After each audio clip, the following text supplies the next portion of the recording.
Raja, back. The Quran says that the month of Ramadan is that in which the Quran was revealed. Stop right there. Now, the Quran didn't make a mistake. But we know that the Quran was not revealed in 1 month. It was revealed over a period of 23 years. So which Quran was revealed in the month of Ramadan? Is there another book that is to come in the month of Ramadan? Or is it that supreme understanding of this book will be given in the month of Ramadan? All the scholars agree that something here needs to be better understood, because the Quran was not revealed in the month of Ramadan. It began in the month of Ramadan. And when that first revelation came to Muhammad, the scholars say it came in the month of December. You hear that?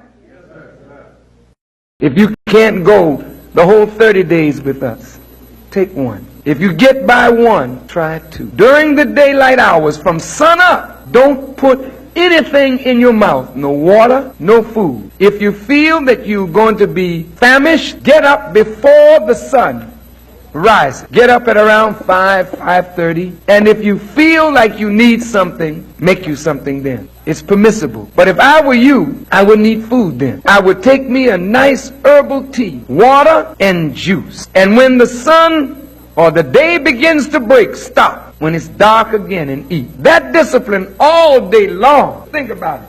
People going to the water cooler at work drinking, and you are just not drinking. People eating their lunch and you smell it and want it, you not eat. Even during the daylight hours, a man is not allowed to take pleasure with his wife or vice versa during the daylight hours. If you can resist, your will be stronger.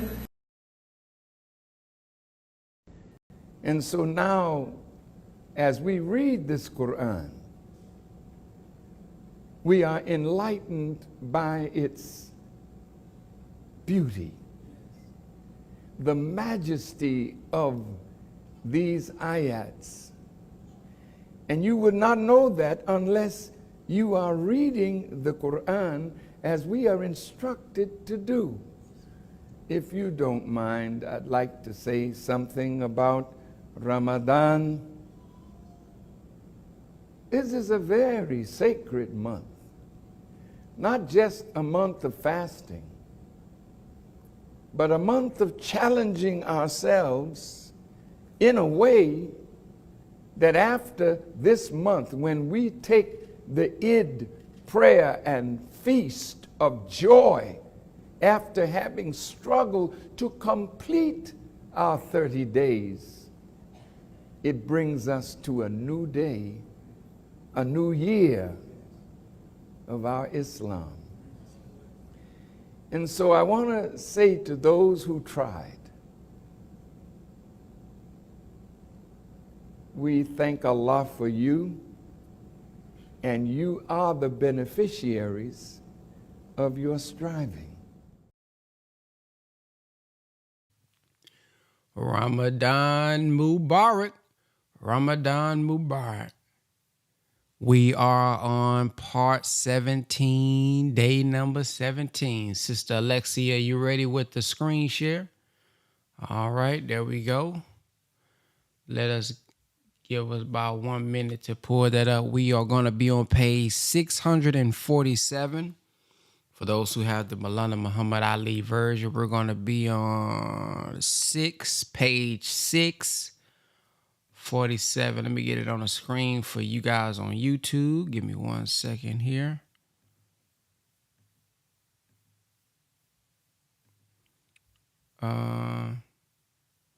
And Sister Randisha, you might have to check and see if Brother Cam is here yet. He typically enters the stadium a little late sometimes. Let me see here. Page 17. Let me see if Brother Cam is here. Yep. There he is. All right. So we're gonna start off with Brother Cam with the reading.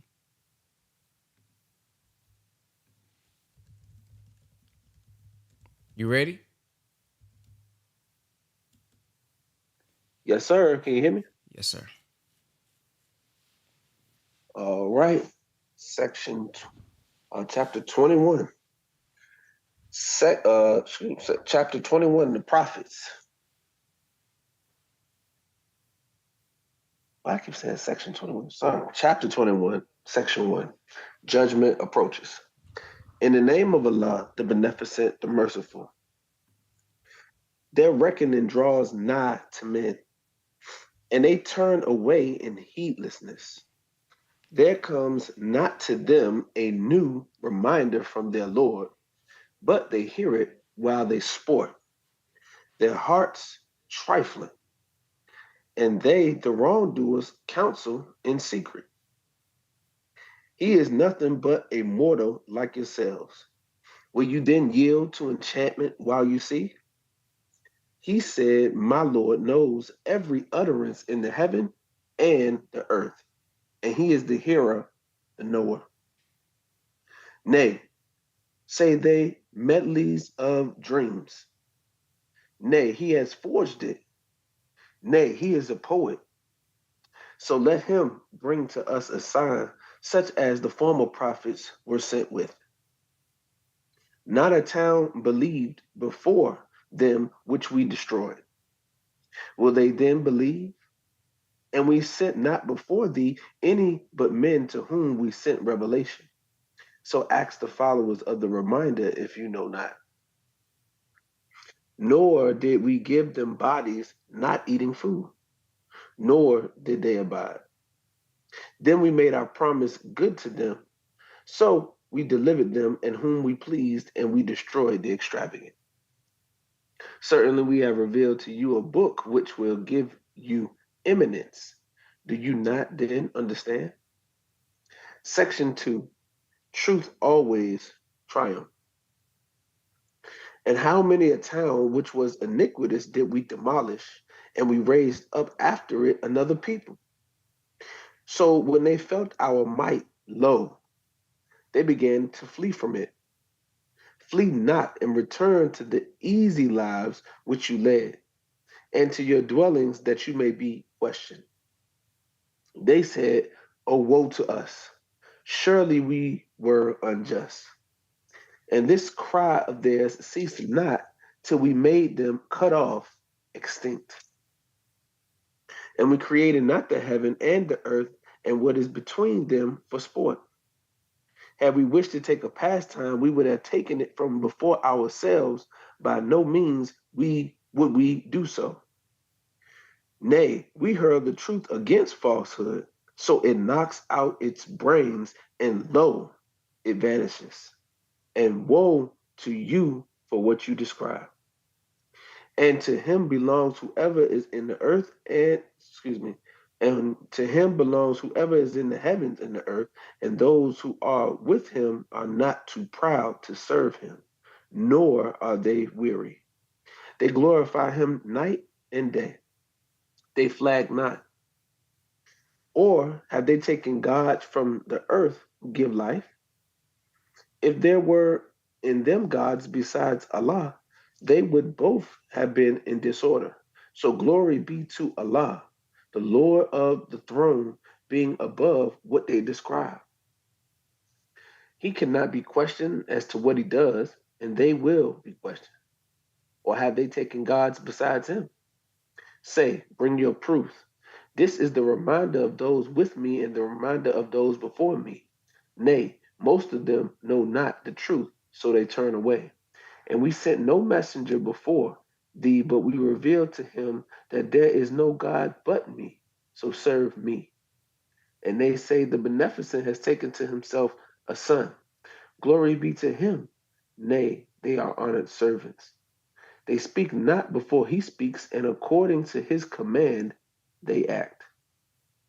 He knows what is before them and what is behind them, and they intercede not except for him who he approves, and for fear of him they tremble. And whoever of them should say, I am a God besides him, such a one we recompense with hell.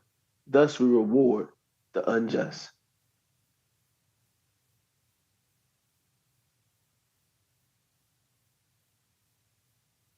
You muted, brother Ben.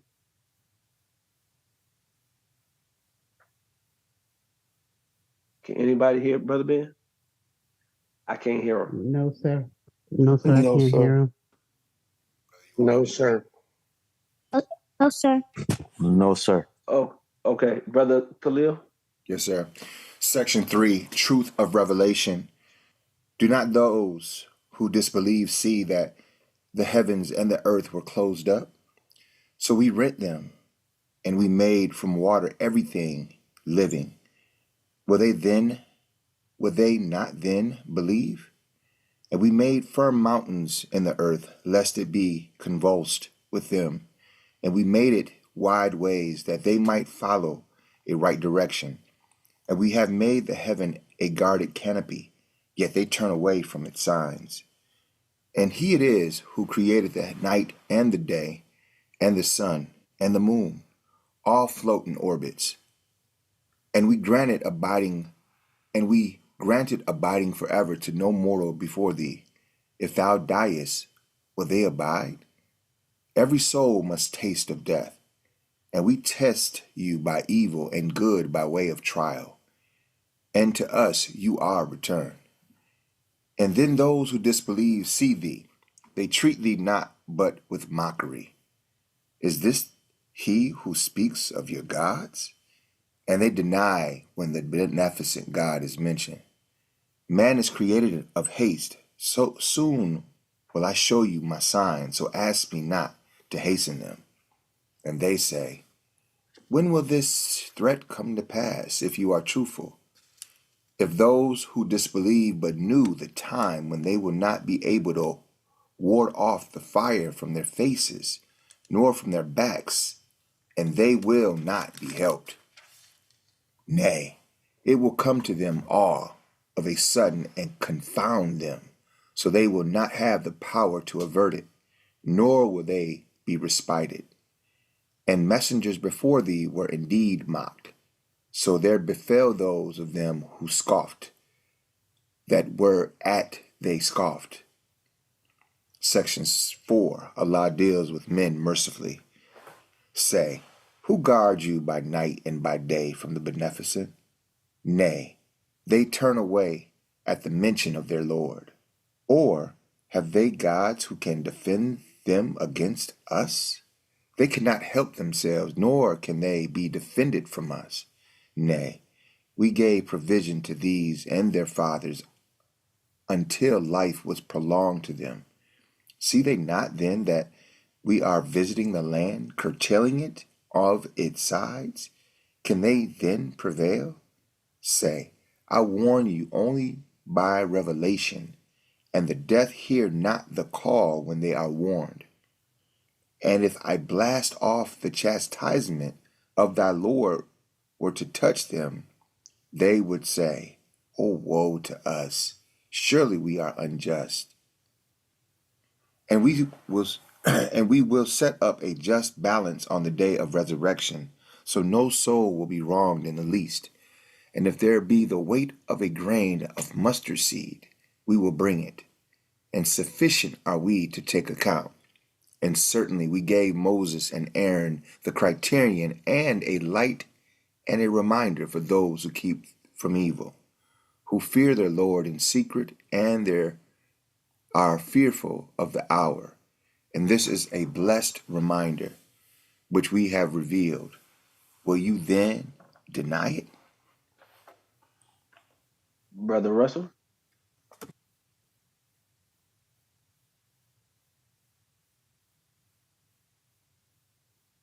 Brother Russell. All right. We'll move on to the next reader, Brother Russell. All right, Sister Ebony.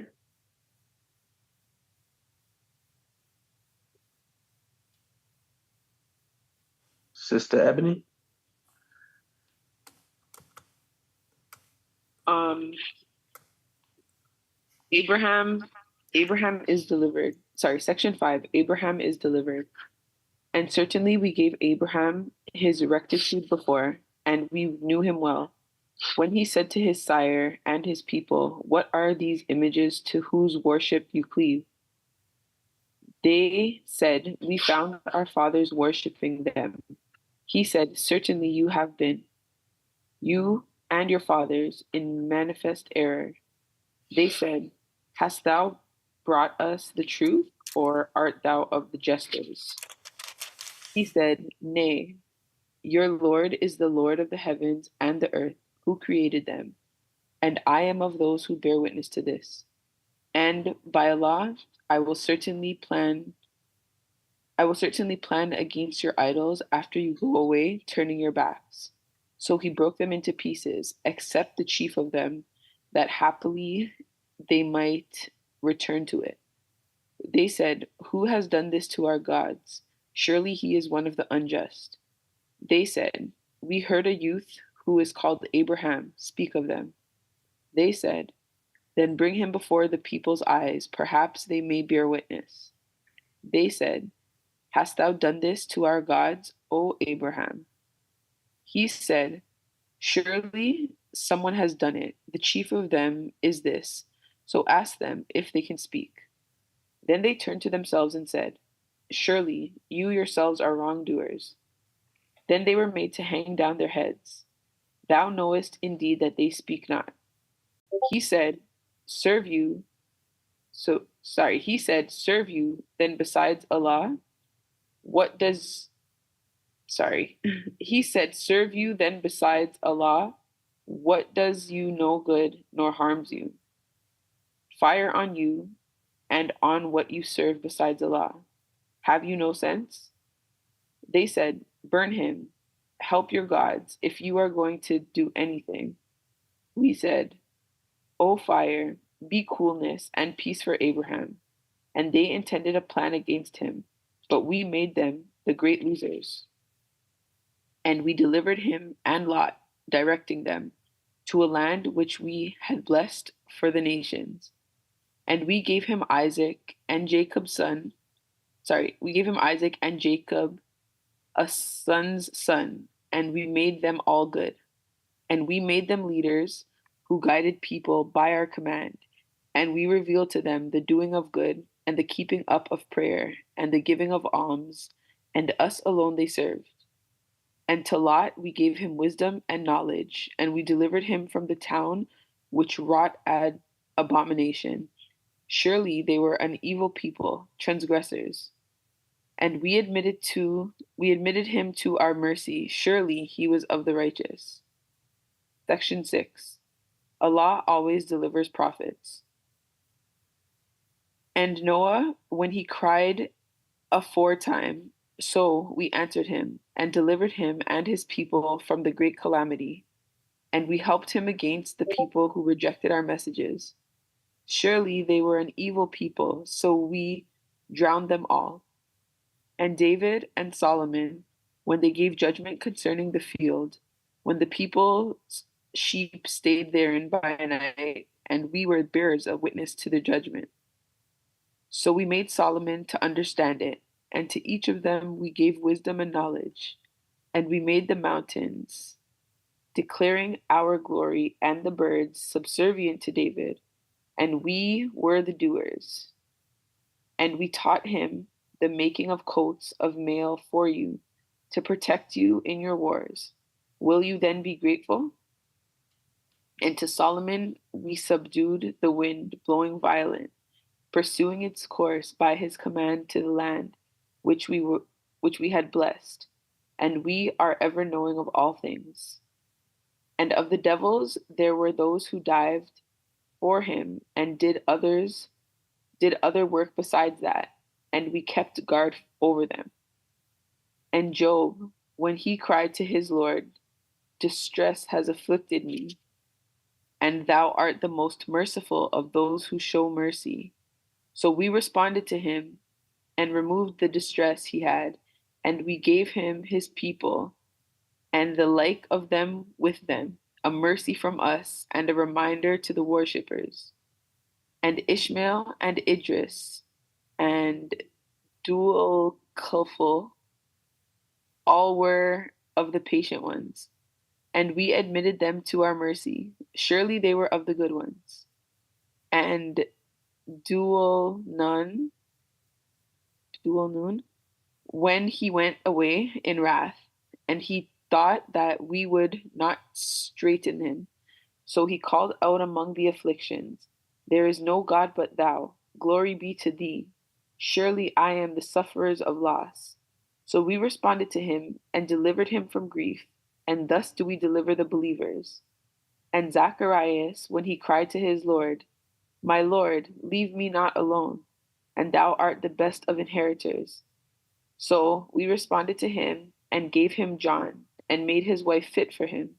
Surely they used to vie one with another in good deeds, and called upon us, hoping and fearing, and they were humbled before us. And she who guarded her chastity, so we breathed into her of our inspiration, and made her and her son a sign for the nations. Surely this is your community. Surely this your community is a single community, and I am your Lord, so serve me. And they cut off their affair among them, and to us will all return. Sister Gwendolyn? Yes, sir. Section 7, the righteous will inherit the land. So whoever does good deeds and is a believer, there is no rejection of his effort, and we surely write it down for him. And it is forbidden to a town which we destroy. They shall not return, even when Gog and Magog are let loose, and they sally forth from every elevated place. And the true promise draws nigh to, then lo, the eyes of those who disbelieve will be fixedly open. Oh, woe to us! Surely we were heedless of this. Nay, we were unjust. Surely you and what you worship besides the law are fuel of hell. To it you will come. Had these been gods, they would have not come to it, and all will abide therein. For them therein is groaning, and therein they hear not. Those for whom the good has already gone forth from us, they will be kept far off from it. They will not hear the faintest sound of it, and they will abide in that which their souls desire. The great terror will not grieve them, and the angels will meet them.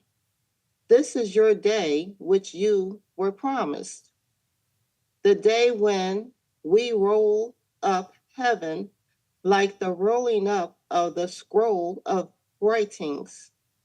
As we began the first creation, we shall reproduce it, a promise binding on us. We shall bring it about.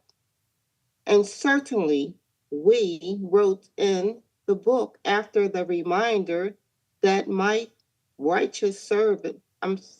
my righteous servants will inherit the land.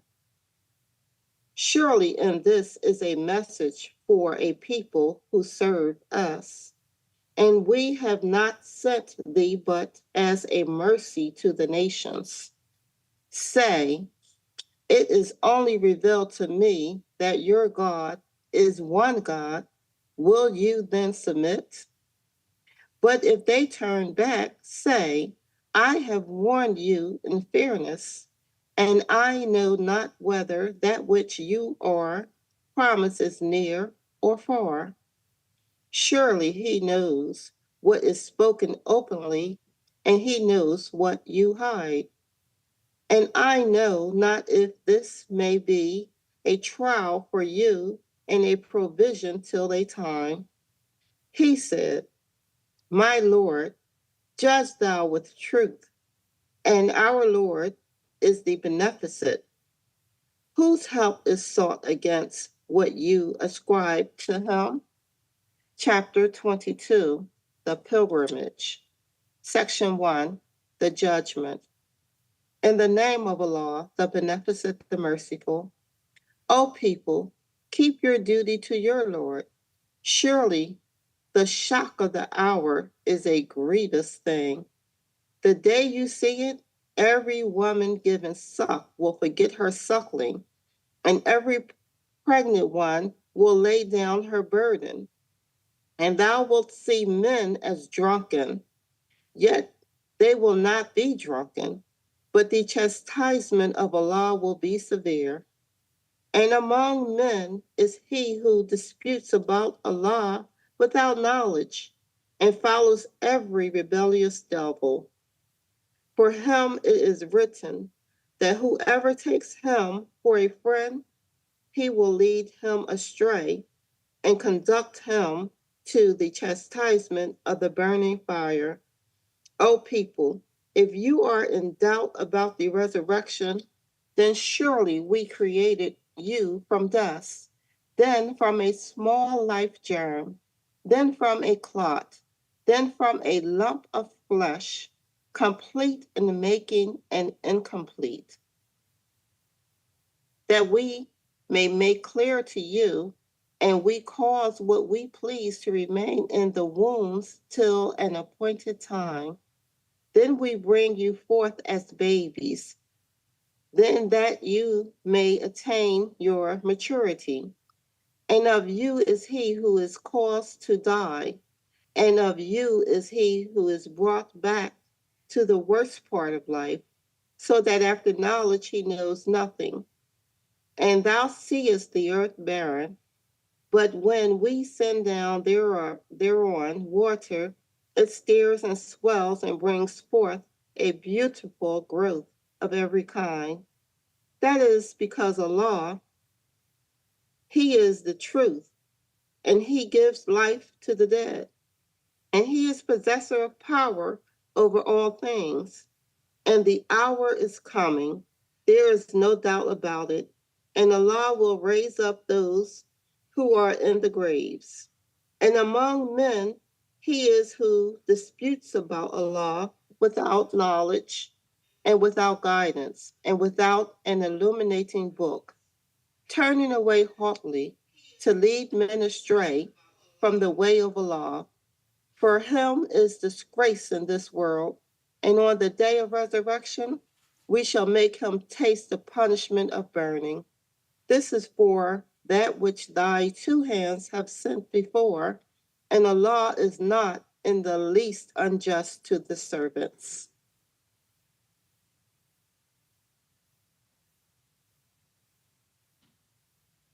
Sister Fatima.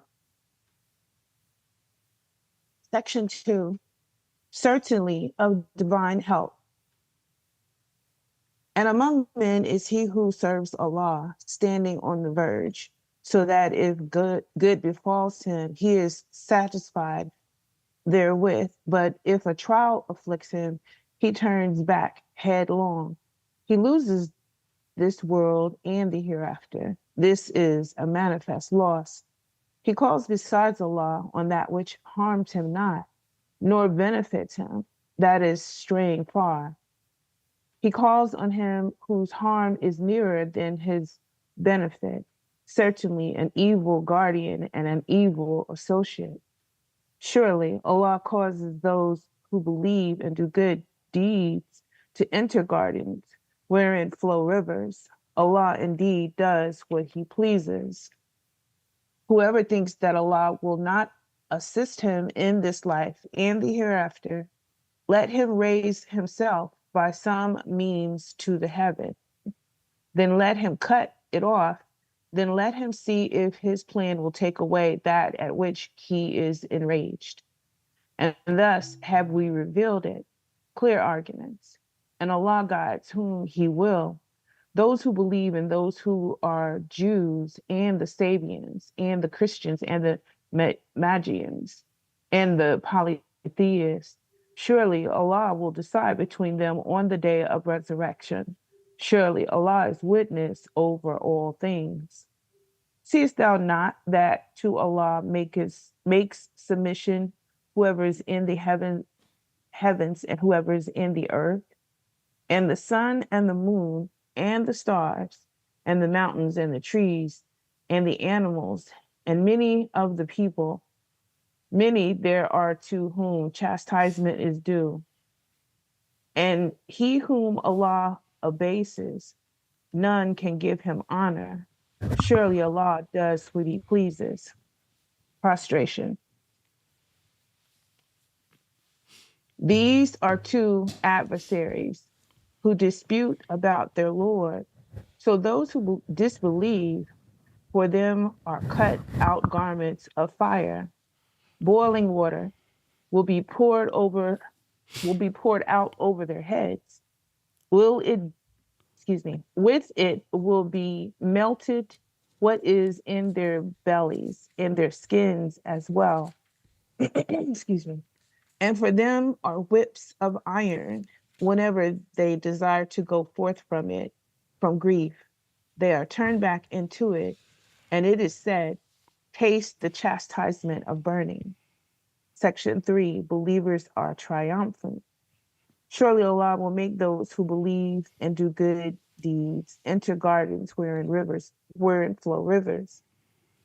They are adorned therein with bracelets of gold and with pearls, and their garments therein are of silk, and they are guided to pure words, and they are guided to the path of the praised one. Those who disbelieve and hinder men from Allah's way and from the sacred mosque, which we have made, excuse me, let me go. Those who disbelieve and hinder men from Allah's way and from the sacred mosque, which we have made equally for all men, for the dweller therein and the visitor, and whoever inclines therein to wrong unjustly, we shall make him taste of painful chastisement.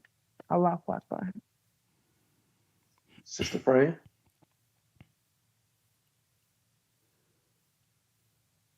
Assalamu alaikum. Section 4. Walaikum salam.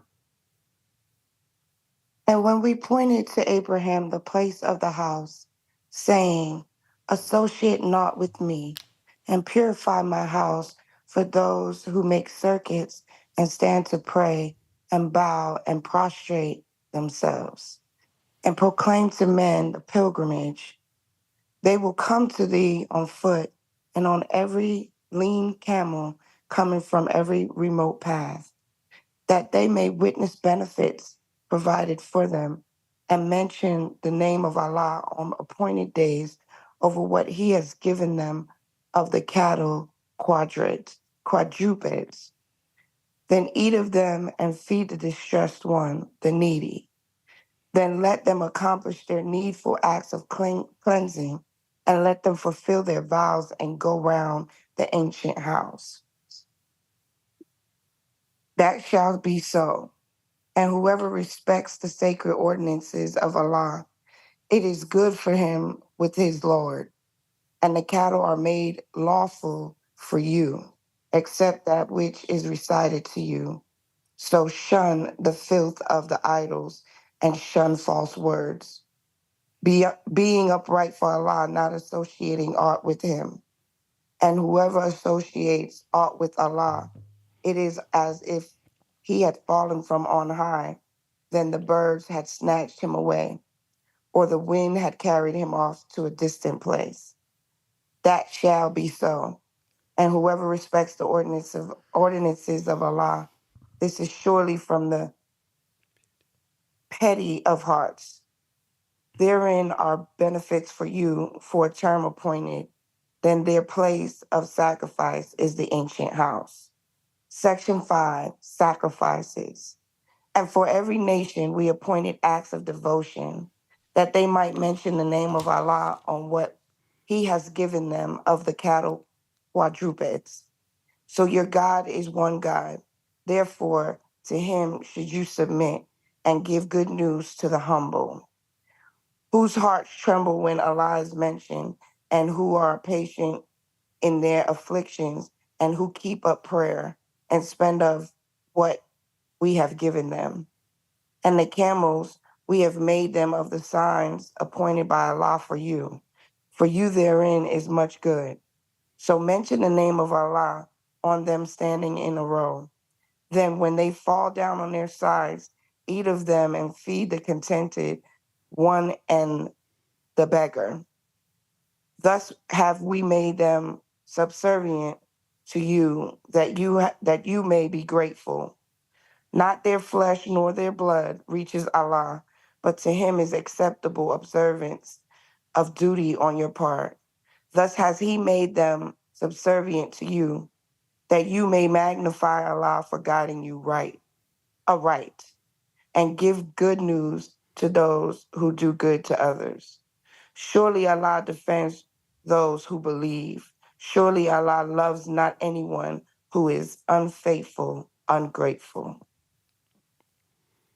Sister Gina M. Assalamu alaikum. In the name of Allah, the Beneficent, the Merciful.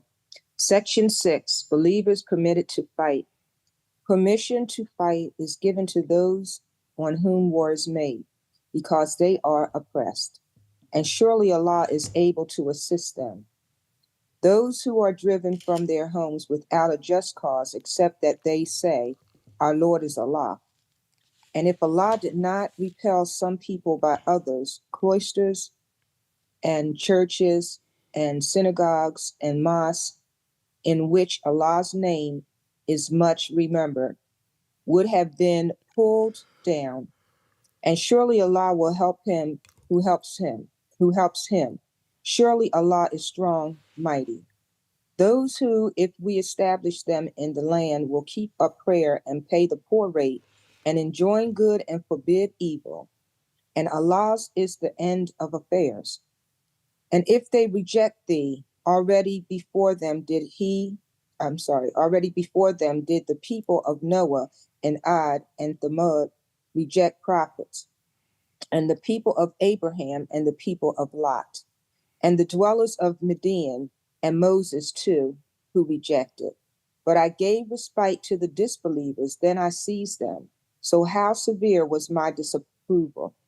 How many a town we destroyed while it was iniquitous, so it is fallen down upon its roots, and how many a deserted well and palace raised high.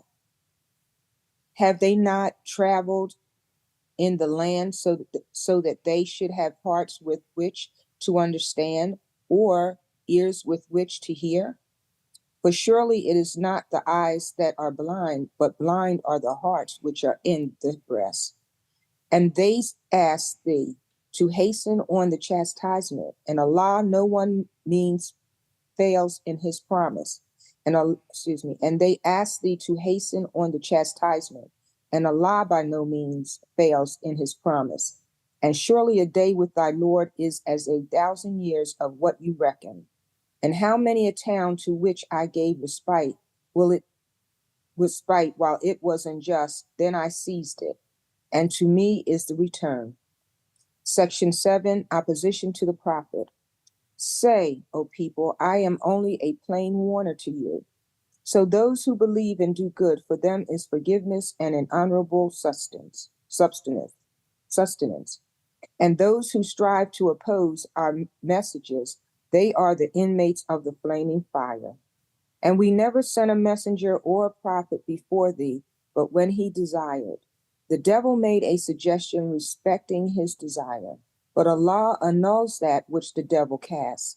Then does Allah establish his messages, and Allah is the knowing wise, that he may make what the devil cast a trial for those in whose heart is a disease, and the heart hard-hearted, and surely the wrongdoers are in severe opposition. And that those who have been given knowledge may know that it is the truth from thy Lord, so they should believe in it, that their hearts may be lowly before him, And surely Allah is the guide of those who believe into a right path, and those who disbelieve will not cease to be in doubt concerning it until the hour overtakes them suddenly, or there comes to them the chastisement of a destructive day. The kingdom on that day is Allah's. He will judge between them, so those who believe and do good will be in gardens of bliss, and those who disbelieve and reject our messages for them is an abasing chastisement. Allahu Akbar. Brother Brian.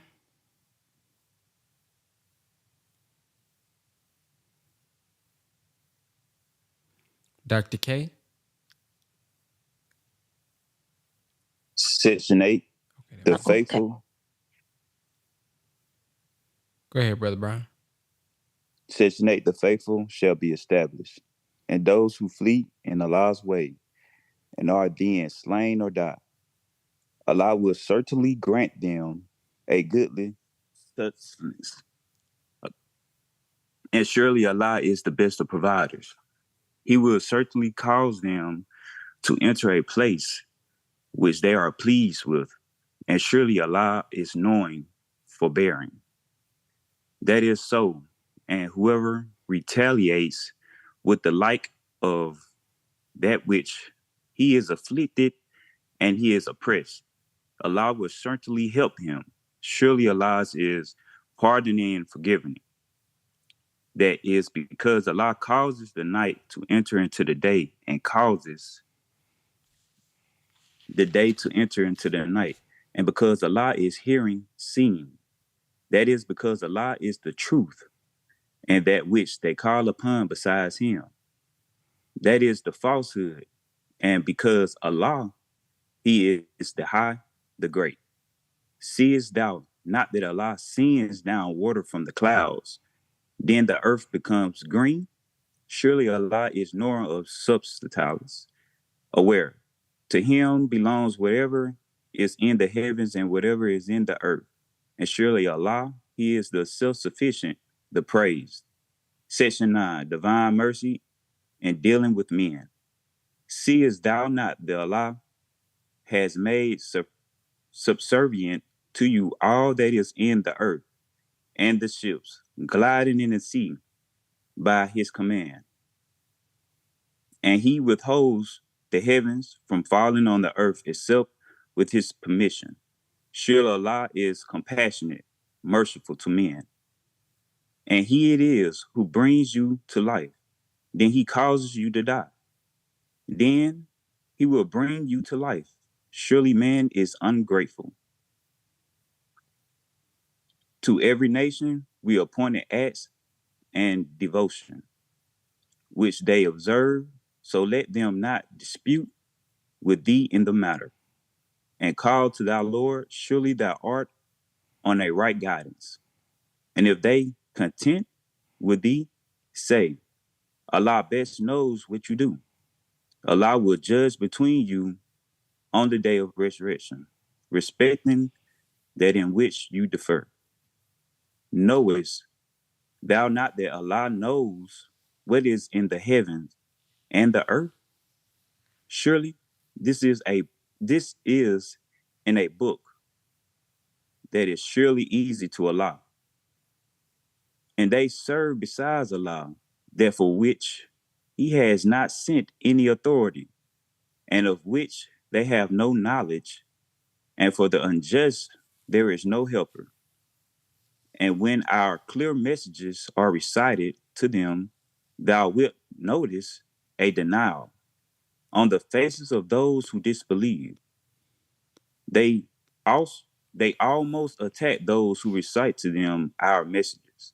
Say, shall I inform you of what is worse than this? The fire. Allah has promised it to those who disbelieve, and evil is the resort. Allahu Akbar. Section 10, Dr. K. Section 10, polytheism will be uprooted. Uprooted, excuse me. O people, a parable is set forth, so listen to it. Surely those whom you call upon besides Allah cannot create a fly, though they should all gather for it. And if the fly carry off aught from them, they cannot take it back from it. Weak are both the invoker and the invoked. They estimate not Allah with his due estimation. Surely Allah is strong, mighty.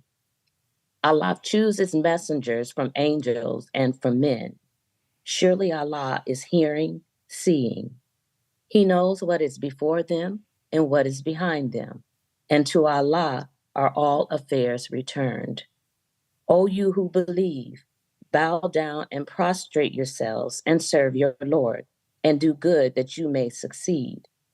And strive hard for Allah with due striving. He has chosen you and has not laid upon you any hardship in religion, the faith of your father Abraham. He named you Muslims before, and in this, that the messenger may be a bearer of witness to you, and you may be bearers of witness to the people. So keep up prayer and pay the poor rate and hold fast to Allah. He is your protector, excellent the protector, and excellent the helper.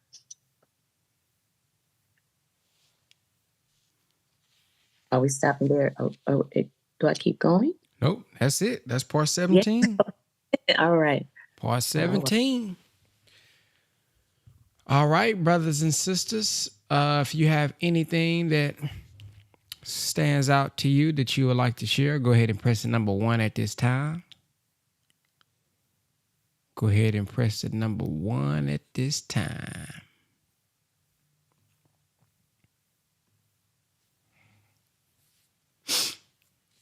Okay, one of the first things that stands out for me is just a reminder.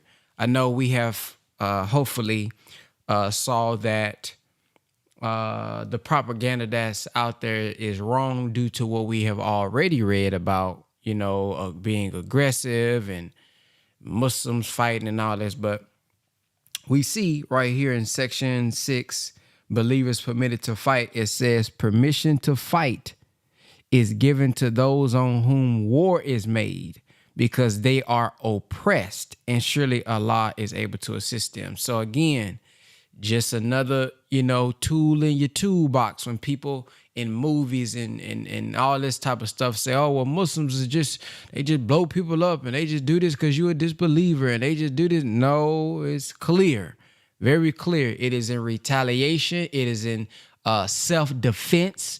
It is to protect your life. It is when you're being oppressed. So it clearly says here, permission to fight is given to those on whom war is made because they are oppressed.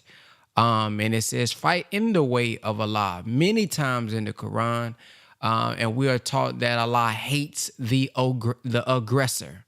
He hates the aggressor. So if he hates the aggressor, then obviously if you hear anybody being forceful, that's not the way of Allah. If you hear anybody killing somebody just because, they don't believe like them, and that is not the way of Allah. So once again, just bearing witness to the fact that many people have been misrepresenting Islam and misrepresenting what Muslim is and taking out of context what the Quran has been saying. All right, let's go to Brother King Cam.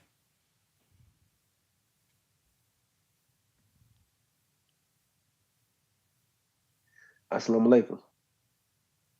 Lake Salam.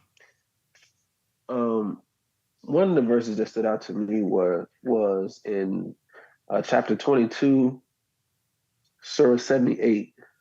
Ayat 78, where it says that and strive hard for Allah with due striving. He has chosen you and has not laid upon you any hardship in religion, the faith of your father Abraham. He named you Muslims before and in this, that the messenger may be a bearer of witness to you, and you may be bearers of witness to the people. So keep up prayer and pay the poor rate and hold fast to Allah. That made me just think about what we what you had mentioned last night, actually on the call, explaining to the family about what the true meaning of Muslim is, and that Muslim simply means one who submits his will to do the will of Allah. And in this ayat, it says that He named you Muslims before and in this. Well, we know uh, before the Holy Quran was revealed to the Prophet, then there was the Bible. And in the Bible, it does not mention any religions. It talks about Moses teaches a lot, the Israelite prophets teach, Jesus teach, the apostles bear witness to their experiences as they walk with Jesus, but it does not mention a religion except for, or the terminology of Christians, except for once in the Bible. But this says that He named you Muslim before and in this. So understanding that the the nature of the messengers, warners, and prophets that came before was to be in full submission to the will of Allah. And in this, in the Holy Quran, revealed to Prophet Muhammad, peace be upon him, his submission to the will of Allah to do that work and to do the work. Um, all put them all under the banner of Muslim. So I thought that was something for us to look at, because oftentimes a lot of people use that terminology to try to separate. Or you a Muslim and I'm a this, or you a Muslim and I'm a that, and they use it trying to separate us. But when we get the understanding that it means one who submits his will to do the will of Allah, then we know that we are all walking in the same pathway of those who came before, in submission. So I thought that was something to highlight, and then also just to talk about or bring context to what you were saying, Brother Ben, about the propaganda against Islam and the way that it has been portrayed to the people. You know, I'm actually reading a book that's exposing the media propaganda and Islamophobia that has been launched against Islam, because of there being a long history, and because of what the Holy Quran teaches us. As you mentioned, fighting is granted to the Muslims when you're being oppressed. So if you look at the history of the oppressors, them being Masons, them being Shriners, them studying us for a protracted amount of time, saw the revolutionary power in Islam.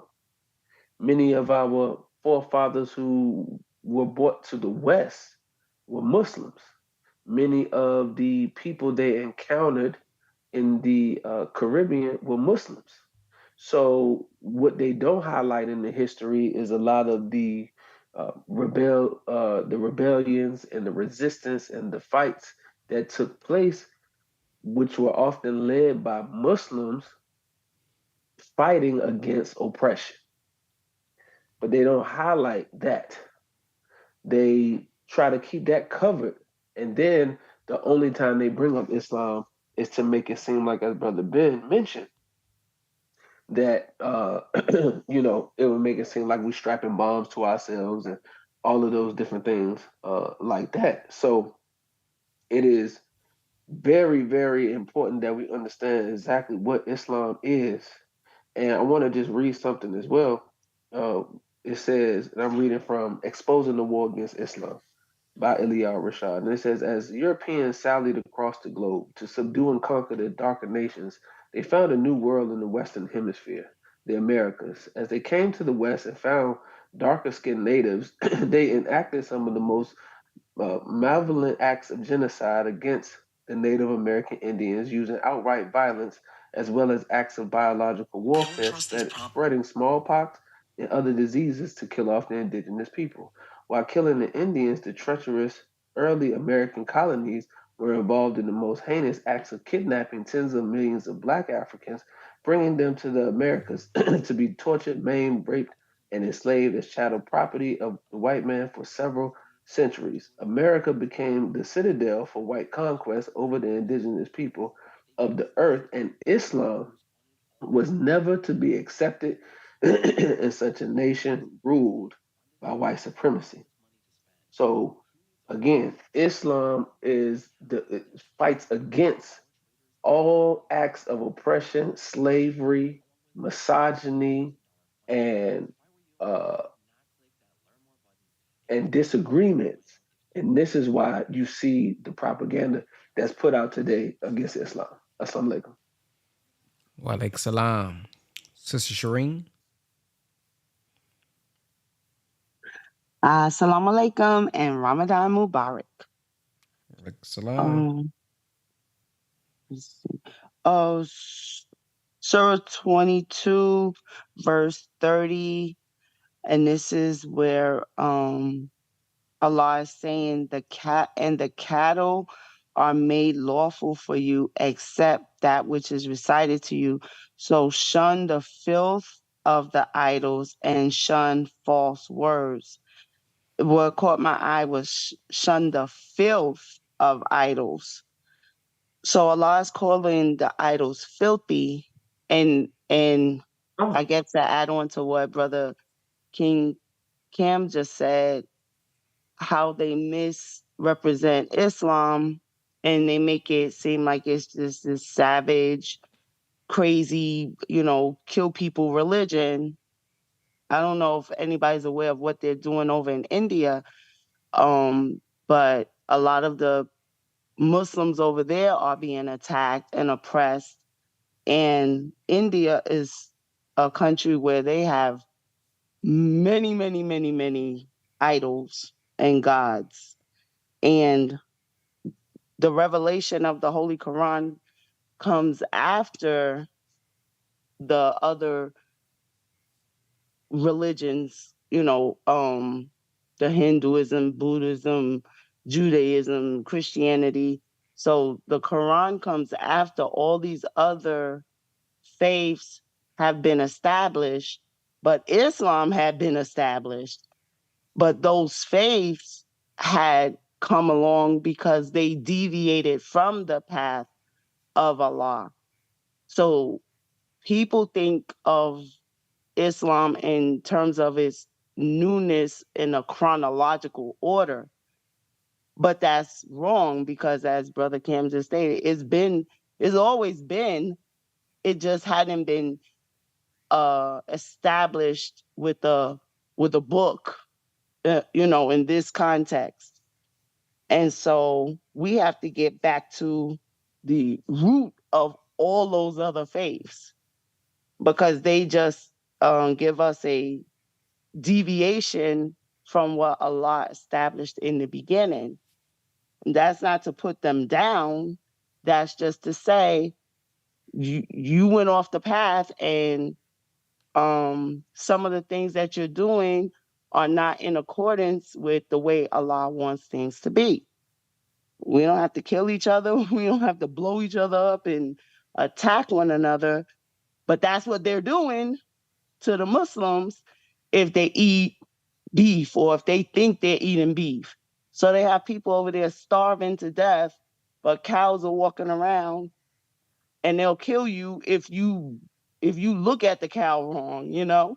So they're valuing the life of an animal over the life of their fellow man. And yeah, so Muslims are being attacked everywhere. And as we know, all that's about to get shut down. So that's it. Have a great day. Assalamu alaikum. Wa alaikum salam. Sister Ebony.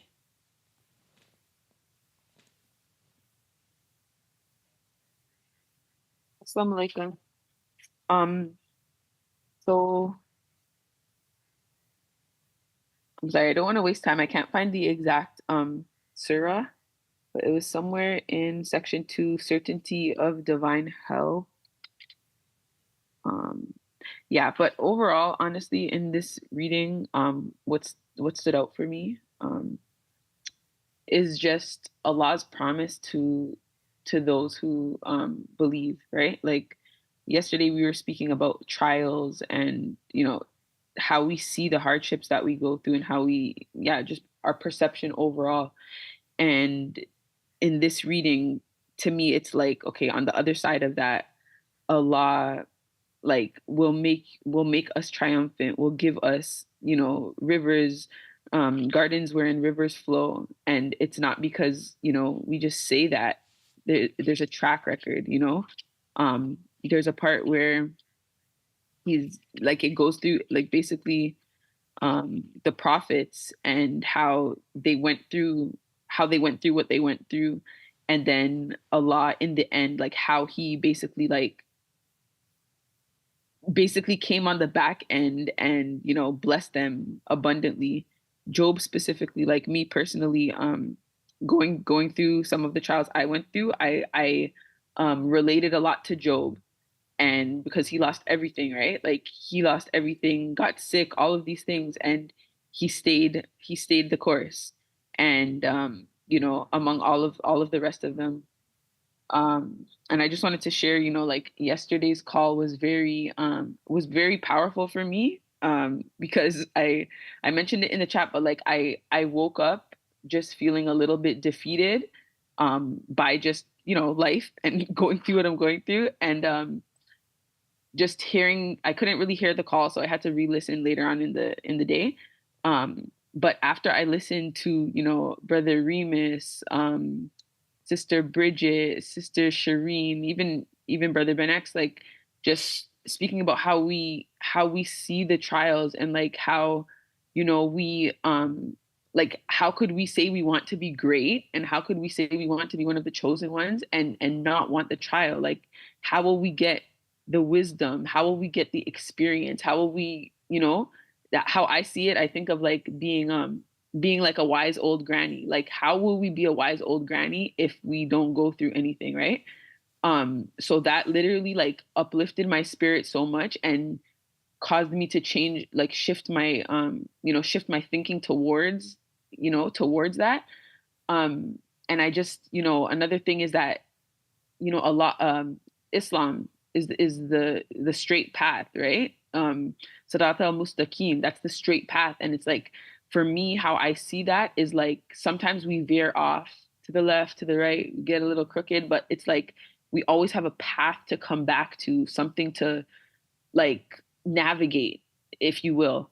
And Brother Ben said something yesterday that like blew my mind, that like speaking about, you know, the voices in our head and how um when we come into these teachings, like there are things that are there's information and knowledge and understanding that is like almost embedded into like our minds and our spirit, that even if we, you know, are going through these trials, it's like we have this thought in the back of our head, like, I'm a God, like, you know, and some people don't even have that thought. And that to me, I'm like I'm going to be 100%. Like I took that for granted because I know I have that, you know, even when I was going through my stuff, and to think that like people are suffering, people are going through like mental health issues, people are like, you know, losing things, but they don't have that thought to be like, yo, I can do it, I'm a God.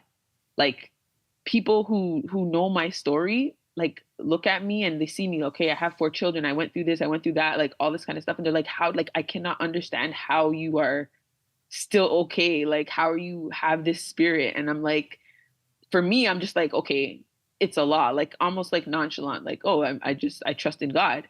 But it is absolutely the trust in God, but it's also the teachings and what, you know, the Honorable Elijah Muhammad taught us, and, you know, what we know. And like, we shouldn't take that for granted. That was my reminder, not to take that for granted. But I say all that to say, after listening, listening again to the call, after changing my spirit, I just went and I'm just like, wow, I'm grateful for this. Like I'm learning, I'm going to be learning. And I'm just like going through like almost a list in my head of like what I'm learning from each difficulty, what I can be learning from each thing. Like, well, okay, this is teaching me this, this is teaching me this.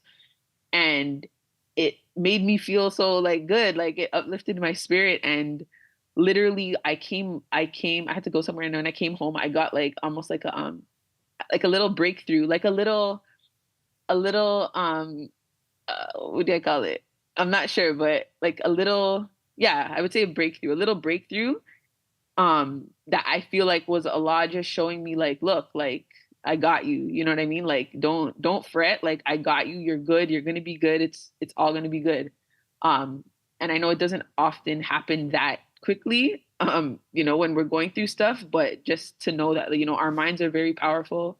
What we think is very powerful, and like we are gods, and we have the capacity and the ability to get through what we're going through.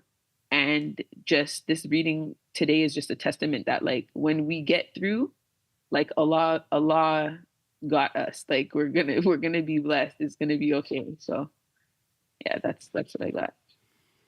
Yes, ma'am. Sister Yolanda. Ramadan Mubarak. Ramadan Kareem. So, in section 3, Truth of Revelation, Ayah 35, every soul must taste of death, and we test you by evil and good by way of trial. And to us you are returned. So, as I pondered upon that ayat, I say to self is in the book. It says that every soul must taste of death. So, when the opposition comes down my dwelling, I question myself, how strong is your foundation? Now you've been faced with this. What are you going to do? How are you going to act? You get your espresso shot Monday through Friday. You go to study group on Fridays. You go to midweek lecture on Wednesday. You do the mosque meeting service on Sundays, and whatever else you're doing to help aid you in building your foundation and keeping the faith. So, as Sister Ebony was mentioning about, how she felt and, prior things happening, I look at everything. I strive to look at everything. Let me correct myself. I strive to look at everything and settle on the best part. Because it's not going to feel good, some of those obstacles that come our way. So I'm like, oh Lord, here comes the darkness. And in a lecture that the minister did, it mentions we don't understand, or I don't understand the darkness, because in the darkness is where God does his work. Just as I was created in the triple darkness of my mother's womb, was it easy? I can't recall back that far, because I was being created. I was being molded and shaped. So I'm quite sure that was a struggle. But I settled on the best part as I am where I am now. God used that vehicle to birth me into this earth realm to aid in building the kingdom. So when the opposition comes, I strive to look at it from an angle of, okay, this is a dark period for me. Allah, God is doing his work. Allah, what is it that you would like me to do? How should I handle this? And also, once the darkness comes and the light knocks the darkness out, how did I weather the storm? And then I asked myself the question, did you create the storm? Did you have some part in aiding this? Okay, self-examination, as we do on Friday night study group, self-development. So even though the opposition and the darkness doesn't seem to feel good, or I may appear to not be able to see, meditate on all this studying I'm doing, and even things that happened in the past. They help me into understanding and building the character and this characteristics that I possess at this present time. So my attitude is going to determine my altitude And if it's raining, okay, Yolanda, get your umbrella, put it up. Let the rain fall on the umbrella. But at sometime I want the rain to pour down on me because I want to feel the fire so that I can become out that diamond. You know how the diamond goes through that fiery process? So it comes out like this shining, beautiful stone. Okay. As I continue to settle on the best part of that, that brings me into the light so that I don't allow the darkness to overtake me. And whatever happened in the past, it was the past. I can't see what's in front of me, but I keep looking back behind me. And then when I'm going through this darkness, do I want to come into the light? And I ask that question because if I continue to dwell on, well, woe is me, why is this happening? Oh my God, I'm doing this and I'm doing that. That's when I get into that downward spiral where I don't want to be. I want to go to the light. So the only thing that is going to help me, well, one thing that will aid me and get into that light is I got to get up and do something. I can't become a champion without an opponent. What, I'm going to sit here and fight myself? I'm going to just keep fighting myself. And then fight in the best of manners. So that means I got to check myself, check my appearance, check my countenance, check my delivery on whatever it is. If it's a verbal situation, I got to check me. Because it's not, I don't know what anybody or whatever the situation is, what those circumstances are dealing with or issues, whether it's a person or not. I don't know that. But one thing I do know, that Allah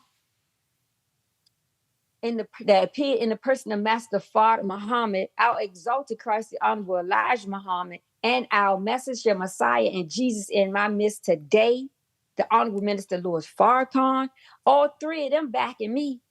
So let me nurse on my Quran as we are doing, and as I am doing with y'all during this Ramadan and thereafter, and get on my prayer rug and take it to Allah and not pick up the phone, girl, you know what, with such and such. Okay, no, let me first get on my prayer rug. So I cannot become a champion unless I have an opponent. So let me keep with my sparring sessions, my espresso shots, and then I might graduate to a frappuccino. I don't know, I might have them in the wrong order. Nevertheless, I am going to come out a winner and victorious as we all are going through this 17th day and part of Ramadan. Assalamu alaikum. Wa alaikum salam. Brother Ben. Yes, sir. Could I ask Sister Yolanda, you know that that boat hit the bridge out there in Baltimore a couple of days ago. So, just want to check on the Baltimore family. Anybody who had got any loved ones up there, we just was checking in, and prayers up for those who may have been affected by that situation that took place in Baltimore. Yes, sir. Thank you for that great reminder, and that escaped my mind. Allah, please forgive me. It was of the mind and not of my heart. Everyone that I know of in this DC, Baltimore area are safe, and I thank you for bringing that up. It's just, I looked at that as, okay, whatever is happening in Palestine and Gaza, okay, they trying to make their way here. So be prepared, people. Can your foods. Get your survival kits ready. These are the signs of the time. Thank you, sir. Praise be to Allah. Sister Fran? Assalamu alaikum. Good morning, everyone. So I come, basically what some of the brothers and sisters have already covered is what I want to touch on. And it was that last chapter and that last ayat about striving hard. And he has not laid any hardships upon you in religion. For me, what that said is I've been striving real hard in the last couple years of my life to just see where I want to be. And of course, like we've discussed multiple times, or like it's been discussed multiple times, many of us come from some of the same upbringing and background. But within the last 6 to 7 years, for me, it's like my whole mindset has shifted. And I can tell you throughout this time, not one not one time throughout everything I've been learning, seeing and hearing, from the minister, the student ministers, as I just started going to the mosque about a few weeks ago, maybe a week before Ramadan started. Not one thing has turned me away. And I really feel like I'm here for a reason. Nobody is somewhere for no reason at all. So something Allah brought me this way. Also, it kind of, to me, it's as it said, he has not laid any hardship, and it's not necessarily a hardship, but I feel like I've been dealing with a hardship within myself, wanting to know where I want to be. But again, everything I've heard thus far has really done something for me and continues to push me forward. Um, so also when it says, the messenger may be a bearer witness to you. Um, it's okay for us to have our own beliefs. You know, I think sometimes I get frustrated when I'm speaking with friends or just different individuals, and people are they push back so hard. And maybe this is just me and my character. I just feel like it's okay for us to have our own beliefs and things like that, but let's take some time. Let's change. Let's take some time and broaden ourselves to just learn and understand what other people are believing in, and maybe that can help us move forward as a whole. Also, and then it says, so keep up prayer and hold fast. And I feel like I've been doing really great with that as well. This is my first Ramadan as well, just like some others. And I don't want to say, I guess, in shock with myself, because I have been doing really well. I have to get better on my praying. But again, to me, that says when you stay faithful to what you say you are going to do, Allah is going to make it easier for you to get through it. And I will say, after the first few days, this hasn't been hard for me at all. There are definitely some practices and things that I have to get used to. But this has been so great. And so, with that being said, I just want to say thank you again. This is a great platform, like most have shared. And one other thing, I've listened to individual sisters and brothers talk about pushback from family members and things like that. And I will say, as my mind started shifting about 6 to 7 years ago, one of the things I did was I had a great conversation with my mom. Of course, me being brought up in a Baptist house, and my mom was a Sunday school teacher and still is till today. And as I began to learn things about, the as we grow, we hear people talk about, oh, this is a pagan holiday, this, that. But we learned, but some of us have come up supporting or just recognizing some of the holidays. But one thing I asked my mom, because there are some things that she said she does believe. And I said, well, if you believe certain things, why did you raise us that way? And she expressed, sometimes people do things for tradition. And she chose that way for us. But that doesn't mean that that you can't venture off and raise your children the way you want to raise your children. But me thinking about that now says, I know I have support behind me, and I'm grateful for that. Of course, I'm sure there are going to be others who push back, but the passion and the strength that I have today, I won't let no one get in my way. So thank you. Assalamu alaikum. Wa alaikum salam. Sister Samantha.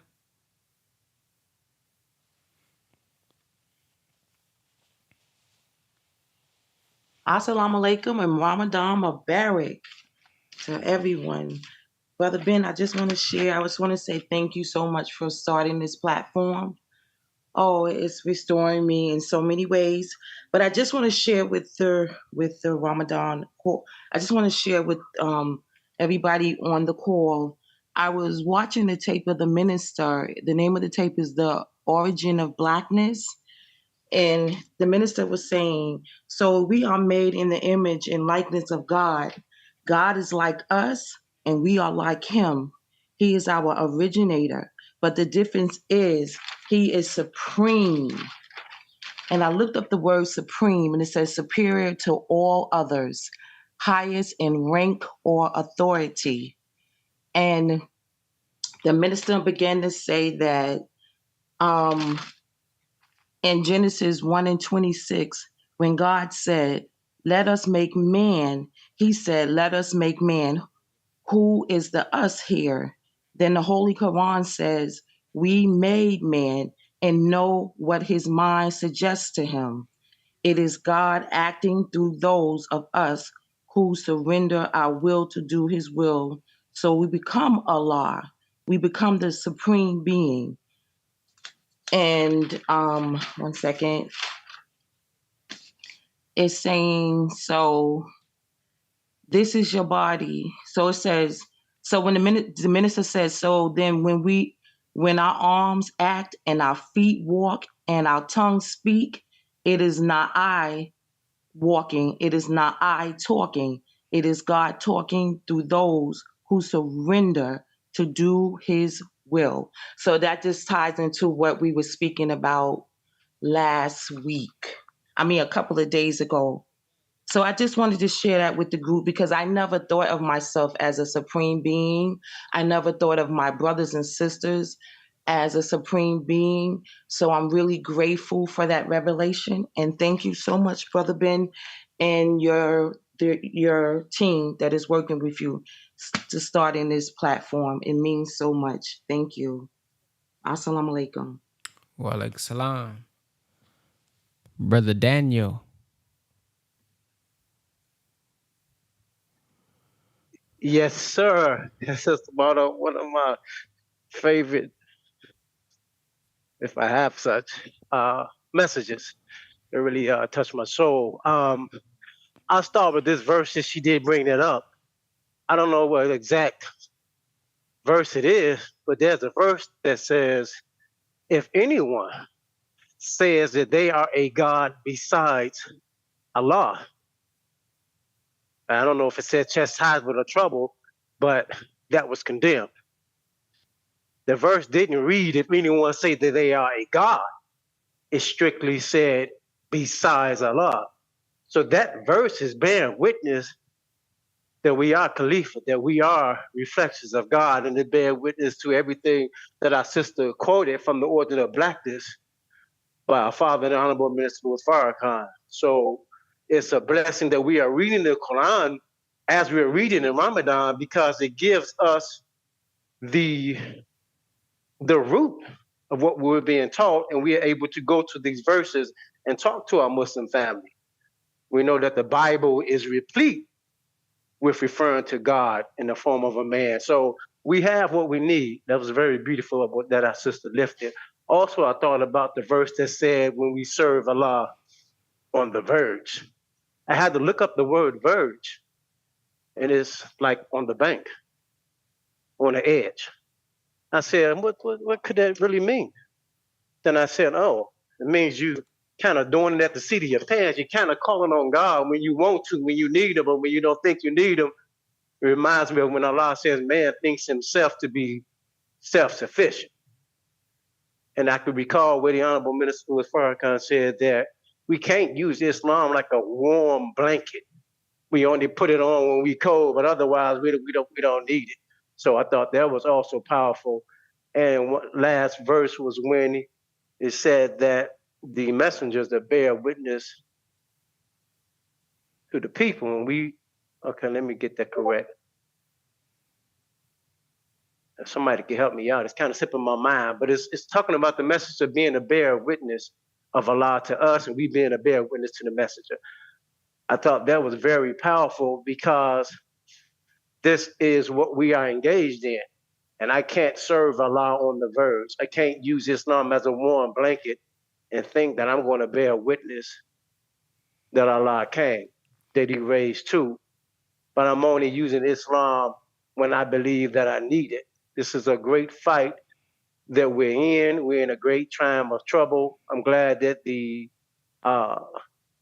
tragedy was mentioned of what happened in Baltimore, but I also look at the simultaneous tragedies that took place in Russia. So we're at a time now where calamities is striking, things are happening, and no, you're okay. And if we don't seek refuge, strive, and really strive to put our Islam first and strive to obey Allah, then I will be of those who serve Allah on the verge and miss my salvation. Thank you. Yes, sir. Sister Bridget. Yes, sir. Thank you. Assalamu alaikum, Ramadan Mubarak, family. So I'm looking at chapter 21, the Prophet, section 2, ayat 11. Section 2 says, truth has always triumphed. Ayat 11, and how many a town which was iniquitous did we demolish, and raised up after it another people. So, most of us know what iniquitous means, right? But I still looked it up, right? So it says wicked, unjust, corrupt, devilish. And most of us know what demolish means, to destroy, right? But Allah is saying that He will do this if we're not doing His will. And then He'll bring to birth another people or person. Let's look at Jonah, because the Honorable Minister Louis Farrakhan preached about Jonah running away from saving his community. He didn't want the work, right? So he ran away. Well, he tried. I mean, all kind of things start happening to him. So, and he found himself right back on land. After trying sailing across the sea, he found himself right back on land, the land that he was running from. And he decided to take the mission on, and his community got saved for an extra 300 years. And the Honorable Minister Louis Farrakhan is saying what the scriptures is saying, that Jonah community is and will be the only community that will be saved under government. No other government will be saved but the Nation of Islam. So there's no saving the government. Nowhere in the world. There's no saving the ruling power government. The scripture said it. It is written. The most honorable Elijah Muhammad, the Mahdi, said it, revealed it. The Honorable Minister Louis Farrakhan preached about it, because the mind that created this system, that constructed this system, has to be demolished. These are men. Men make laws. And this is coming out of the mind of Satan. Right? So there's no change in Satan, none at all. You have to just get rid of Satan. But Satan makes devils. And we are taught that there's a possibility that we can save devils. Satan feeds his flock, the devils. The Nation of Islam is the new government. Take it or let it alone. And we are already, Allah has already put things in place. We are just falling in line as a people. And And also he's still placing communities in place. Farrakhan, the Honorable Minister Louis Farrakhan, which is the Messiah in our midst, will take us across the river. Thank you. Assalamu alaikum.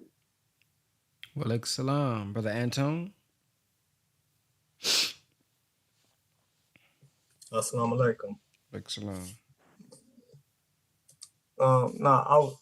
It was something that was being said, but it made me think about when the minister was saying that the only time Allah get a sincere to the core of the heart prayer out of us is when we having a difficulty or a hardship. And it speak about those who call on Allah when they have a difficulty, but then when he deliver them from the difficulty, they turn away as though they never called on them.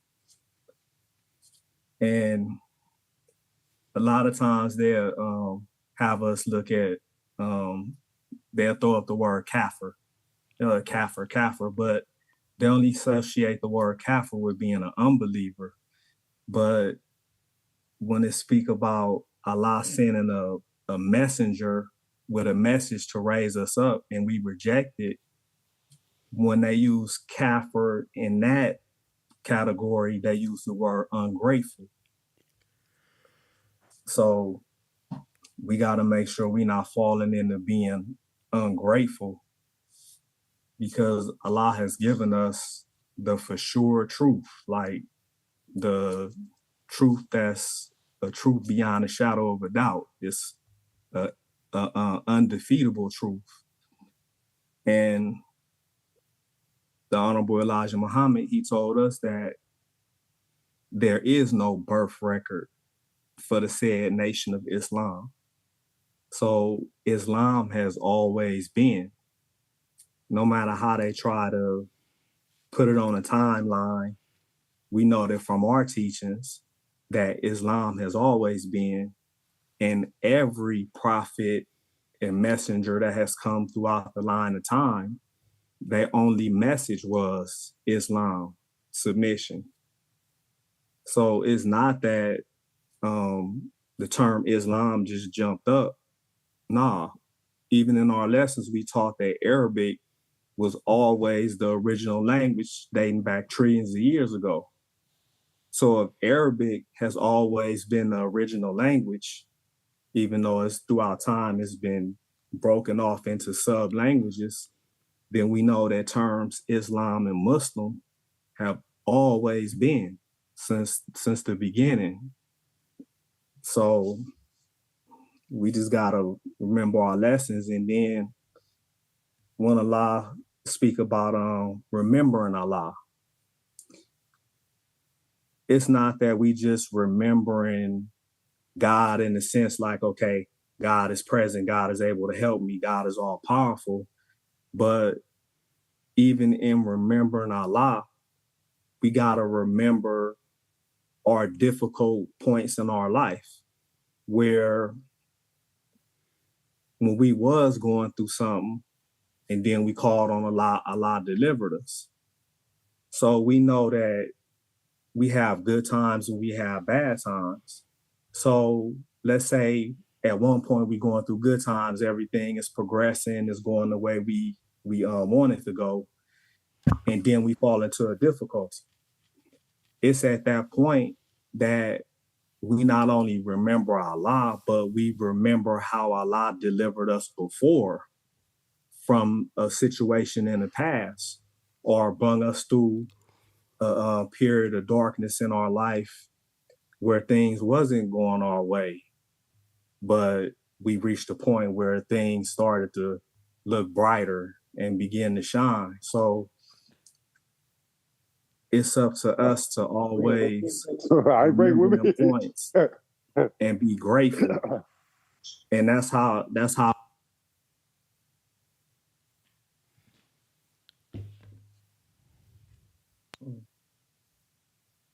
Assalamu alaikum. Wa alaikum salam. I think they muted No, you as they were trying to mute somebody else. yes, sir. And that's how we remain strong in our faith and our trust in Allah, is when we reflect and remember how He always bring us through. Yeah, we got to get up and strive and do something on our part, but it's always situations, and we'll be in the right place at the right time, or we'll run into the right person and things open up. So we just got to remember the lessons in that sense. And my last point is we call these verses, we call them ayats, but that word ayat only mean a sign or a lesson. And then we remember the minister has said that when you're traveling on the highway and you're trying to reach a destination, you see a sign that say you 50 miles from such and such. He was saying that you looking at the sign, but the sign is only a lesson to guide you and help you reach your final destination that you're trying to get to. So we got something real valuable right here, and we just gotta apply it and look into it and think on it. And one last point, we can't make the same mistake that the prior nations made, because what they did, the fall of prior nations, they began to just rely on a scholars per se, and they stopped thinking for themselves and reflecting on the word. So this is valuable right here, where we read the word and then we reflect on it and share what we get from it, because that's how you continue to build. But once you start thinking that it's nothing beyond what a scholar done said, that's just final. What his word is, that's just it. That's when the nation start dying. That's when we fall into digression and the progress is not made, because we not using fresh ideas and new mindsets when we reflect on this word and look into it. Assalamu alaikum. Wa alaikum salam, Sister Aina. Yes, sir. Assalamu alaikum. Wa alaikum salam. Okay, I just wanted to say how beautiful reading this Quran is, and how beautiful Allah is and His words. And when we read it, and when I read it, it like has a rhythm to it and poetry as well. And that's one of the ways we know that God is Black, because the Black man and woman has rhythm. And I want to read this to you, if y'all don't mind, how beautiful it is. It says, "O people, if you are in doubt about the resurrection, then surely we created you from dust, then from a small life germ, then from a clot, then from a lump of flesh, complete and make and incomplete, that we may make clear to you.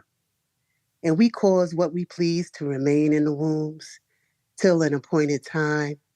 Then we bring you forth as babies, then that you may attain your maturity. And of you is he who is caused to die, and of you is he who is brought back to the worst part of life, so that after knowledge he knows nothing, and that thou seest earth barren. But when we send down thereon water, it stirs and swells and brings forth a beautiful growth of every kind." And I think that just is so beautiful, and he's such a mighty God. And even at the end of the part 17, he says, uh, he is your protector, excellent the protector and excellent the helper. I'm like, that's the man I want to roll with. That's who I want to be with. That's who I want to serve. He is so omnipotent, and there is none greater. And I also heard that the reason why, I don't know how true this is, but it makes sense to me. that the reason why we call him the greatest is because he's the oldest. You know how we say great great grandma or great great, he's the greatest because there's none older than he is. And also in the first part that I read, you could write a whole paper on that and get an A on the cycle of life. He just broke down in one section how the life cycle is. Also, there's another part in the Quran that, you know, the God, for lack of a better word, he is so fly. He said, I created you and what you make. I'm like, who says that but a God? All right, thank you. Assalamu alaikum. Alaikum salam. Brother Remus. Yes, sir. Assalamu alaikum, family. I thought about a story. Little boy was trying to push this wagon up the hill, and his father was with him, and he was, at first it was not really a steep hill, and it was kind of cool. And he said, "All right, we're gonna get to the top of this hill." And he said, "Choose everything you got, okay? Let's go." So the little boy was excited. He started going. Started getting a little tired. Started huffing and puffing, and the father was like, "All right, just make sure you use everything that you got. Come on, let's keep going. Don't stop." So he kept going a little bit, started getting more and more tired. Make a long story short, he got towards the end, then towards the top, and he was just huffing and puffing, and the wagon started going back down there. He said, "Dad," he was like, "Man, I don't think I can do it. I don't think I can do it." He started doubting and started doubting. He said, "I asked you to get into using everything that you have." And he said, "I did. I just can't make it. I can't make it. I can't make it."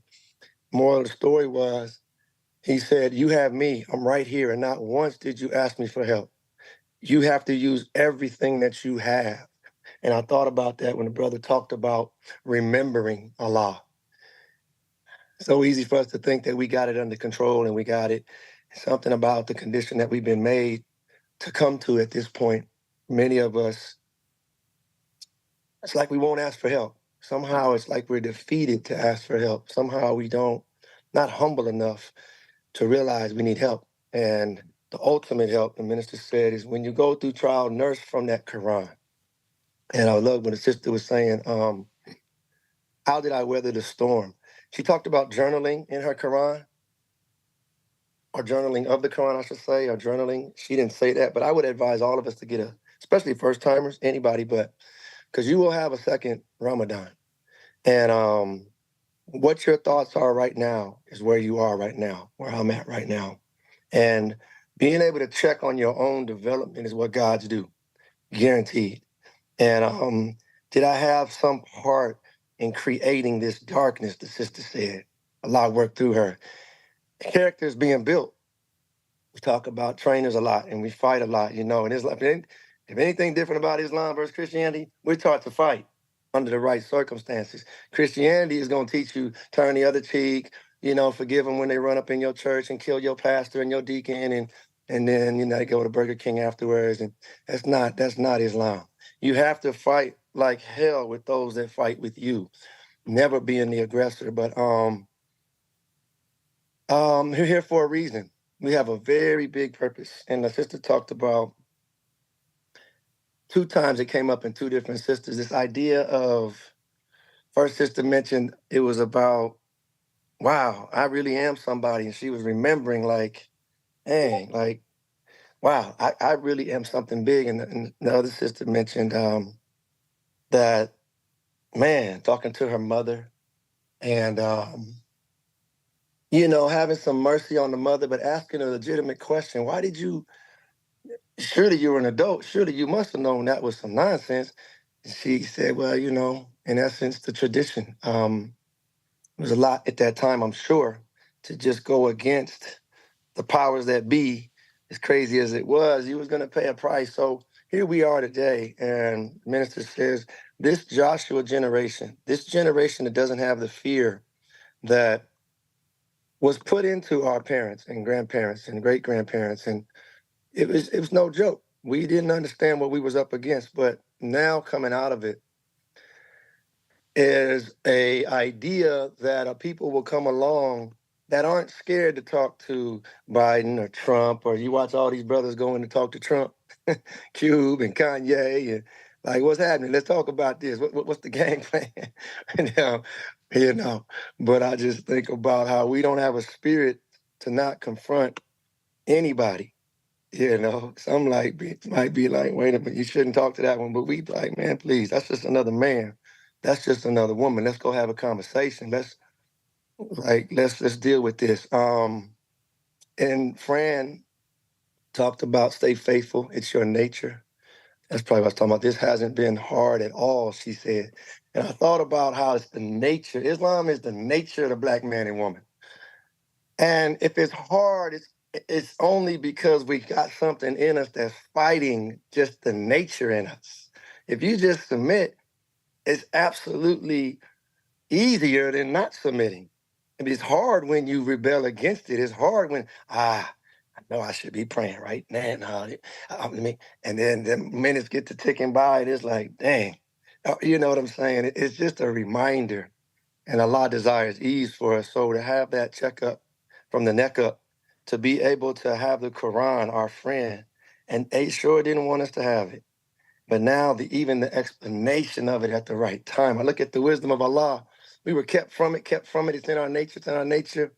We coming through all of this and we holding on in our own way. And then it comes along at the right time. And we all get to be the beneficiaries of it. So what's the other fight that's coming? It's all about preparation. When you look at fights, it's the next fight. It's the next fight until like Mayweather, you go undefeated and like, okay, I had enough. Let me train others. Let me start a gym. But a universal government of peace is where Master Farad Muhammad can't lose sight of that. He will create a universal government of peace. So the we and the us, and it ain't gonna be just one person doing it. We all play a big role in it. So for those of us that understand, that's why we gotta tighten up and have our trainers in our corner. To me, we got 3 trainers. Minister Farrakhan, the Most Honorable Elijah Muhammad, the Honorable Minister Louis Farrakhan, and Master Farad Muhammad. Everybody don't have those trainers in their corner. And say whatever you want to say, but we have those individuals, and it's proven, if you know what you're looking at, everything that they talk about, teach on. We have a saying, for those that haven't heard it yet in the nation, that the scientists said they could see no end to the wisdom of Master Farad Muhammad. A lot of things are temporary out here in life. That was current in 1975. That was current in the 90s. Well, that was technology was, that the Walkman. Oh man, if you had a Sony Walkman at a certain time, oh, you was doing big things. You was, boy. There was a time when Black Planet, oh, you was cutting edge. But to have the modern technology in so many ways, and the modern science of mental health, and they call that a technology. It's a technology, a system. Technology is always working. A system's always worked. This technology in that ship, they study in the black box in Baltimore. What happened? Where did the system go wrong? Did somebody fall asleep at the wheel? What happened? Study the white man, because he makes no excuses for his failures. Yakub made him a certain way with a quickening spirit. In us, we have to study that, because you're looking at the worst in you, but the worst in you has been running you, and it's doing all these things, but we got to put it in order. So there's so much in there. Last little piece I'll share is I never thought of myself as being a supreme being, sister said. And the idea of getting us out of small thinking, that message to the black man. Why is it a message to the black man? One reason is because we got to thinking small. It refers to us as so-called Negroes in the teachings. Why do you have to say that? Because if you don't say so-called Negroes, you might start referring yourself as a Negro. And the minister reminds us, Allah didn't let us make Negroes. White folks said, let us make Negroes and niggas. That's not Allah talk. So, yeah, what's up, my nigga? It seems small. What's up, female dog? I don't even want to say it on here. It might not seem, well, that's just, no, the words matter. The words have an energy to them and a frequency, and you never going to become the God you are. Using this white man's reference to us that way as a term of endearment, we have to come out of that. And we have to be courageous enough to say, brother, hold up, man, we got women on this bus. Hold up, brother, there's little children over here. Nah, man, who you talking to? I'm talking to you as your brother. I'm letting you know, brother, that atmosphere is not going to work. where we going. It's love that lets you know, because this system has a penitentiary and a cemetery waiting for you right now. So, Allah's saying, if you can't pass this test of getting your mind right, then you're not going to be in the game. And so this is what we have to grow into. So being patient. Tomorrow is 18. Thank you, Brother Ben and the team. And history will say that you're doing something that nobody else has done. And I thank Allah for being here at this time. Praise be to Allah. Brother Nurse Earl. Yes, sir. Assalamu alaikum. Ramadan Mubarak, family.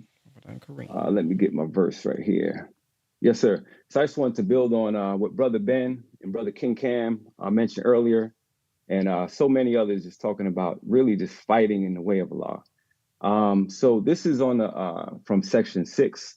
I believe it's permitted to fight, where it's also talking about, the how and the limits, and also just the unity, whereas you see so much going on in the world today, if they would have just followed some of this from way back then. But this one is a footnote. It says 40A from section 6, I believe it's permitted to fight. Let me grab this. All right, so it says, the religious freedom, which was established by Islam 1,300 years ago, has not yet surpassed by the most civilized and tolerant of nations. It deserves to be noted that the lives of Muslims are to be sacrificed not only to stop their own persecution by their opponents, but to save their own mosques, but to save churches, synagogues, and cloisters as well. It says, in fact, to establish perfect religious freedom. The mosques, it says, the mosques, though they are places where the name of Allah is remembered most of all, come in for their share of protection even after the churches and the synagogues. It says, early Muslims closely followed the directions, and every commander of an army had expressed orders to respect all houses of worship and even the cloisters of monks. So just in the spirit of fighting in the name of Allah, you see, even today, if they would even just follow that, you see them destroying mosques, places of worship, things of that nature, where this is going back, it was saying, 1,300 years ago, 1,400 years ago. So I just want to add that just to build on that spirit of fighting in the way of Allah. Yes, sir. Yes, sir. Let's go to Brother Armando. Assalamu alaikum, family. How everybody doing? Alaikum salam. There you go. So, real quick, what I took from this morning reading was out of Surah, section 7, 105 through 107. I think it reads, and certainly we wrote in the book after the reminder that my righteous servants will inherit the land. Surely in this is a message for people who serve us, and we have not sent thee but as a mercy to the nations. And this morning before the reading, I usually after that 4 o'clock prayer call, I always read a little bit before the call. And I would just so happen to be reading in the final call under one of the Minister Farrakhan's articles, The Law of Use and the Law of Abuse, and how food affect the rights. And the minister said in there, he said that he was talking about, and I encourage everybody to read that article, but he was talking about the law of use and the law of abuse. And he said that the Native American brothers and sisters, they respected the land, but then he said they respected, our Native American brothers and sisters respected this land and they protected it, but they didn't make full use of it. So God allowed the Caucasian to take it from them by the law of use. And I said all that to say that Sister Ebony, she had inspired me to speak, because I just like to listen along. But I think about a year ago, I just used to, me and my wife, we and my daughter, that we used to just grow, kind of we got a little homestead, and we used to grow vegetables, maybe on 3 or 4 acres or something like that. And we used to always take them to the mosque and on Sundays and share with the people and sell things and stuff like that. And this year, well, the end of last year, we ended up making a conscious decision to become like row croppers. Like I inherited, I necessarily didn't inherit, but I think we got like 100 acres or something like that. And I became the tenant for that. And we started, this year be my first year doing row crop, like a real farmer. And I was, and like within, I would say a month time, we end up getting maybe like, we over like 200 acres now. And it's scary to me. And I was like, man, but in my mind, I know we got a nation of people to feed, right? So I was thinking this morning when everybody was talking, I was listening to Brother King Cam, and he was talking about, he had the thoughts of Baltimore. And then I was listening to Brother Anton, and he was saying, we must not make mistakes of the other people. And when I was reading the minister language this morning in that reading that I was reading, he was reminding us also that we must be good, we must be better than the people before us. And with that surah saying that the righteous, then when I read that verse and it said, what did it say? Oh, and certainly we wrote in the book out there that the reminder that my righteous servants will inherit the land. I had cleared the word inherit, and it said receive or be left with, or from a predecessor or a former owner. And I was like, dang, like that's almost like general order number 1, take charge of this post and all temple property in view. And I'm seeing all this come real fast. And I was like, man, let me raise my hand and get these believers to pray for me, because I know that this is going to be an uphill battle, but we got to feed our people. So I'm like, this thing like getting serious real quick, but I'm willing to, I'm willing, and and I know we all got to eat, because we see, we see a lot of people not eating. So y'all just pray for me and my family, and let's pray for this nation of Islam. And may God continue to be with us all. Assalamu alaikum. Alaikum salam. Brother John. Yes, sir. Assalamu alaikum to the family. Ramadan Mubarak. Ramadan Kareem. Brother Mando, we got you, my brother, with that acres down there, my brother. We praying for you, brother. You ever need us, man, we come on down there, help you pick some worms or something, man, rake some of that field down there. Praise be to Allah. Family, what a wonderful, wonderful reading and discussion this morning. My focus this morning is on Surah 22, Section 5. This quote is actually mentioned twice. I thought it was interesting that it was mentioned twice in this section 17. Verse 34, it says, and for every nation we appointed acts of devotion, that they might mention the name of Allah on what he has given them of the cattle quadrupeds. So your God is one God, therefore to him should you submit and give good news to the humble. So that ayat or that verse starts, and for every nation we appointed acts of devotion. And then a few verses later in the same section, section 9, verse 67, Allah says to the prophet to say this, to every nation we appointed acts of devotion, which they observe.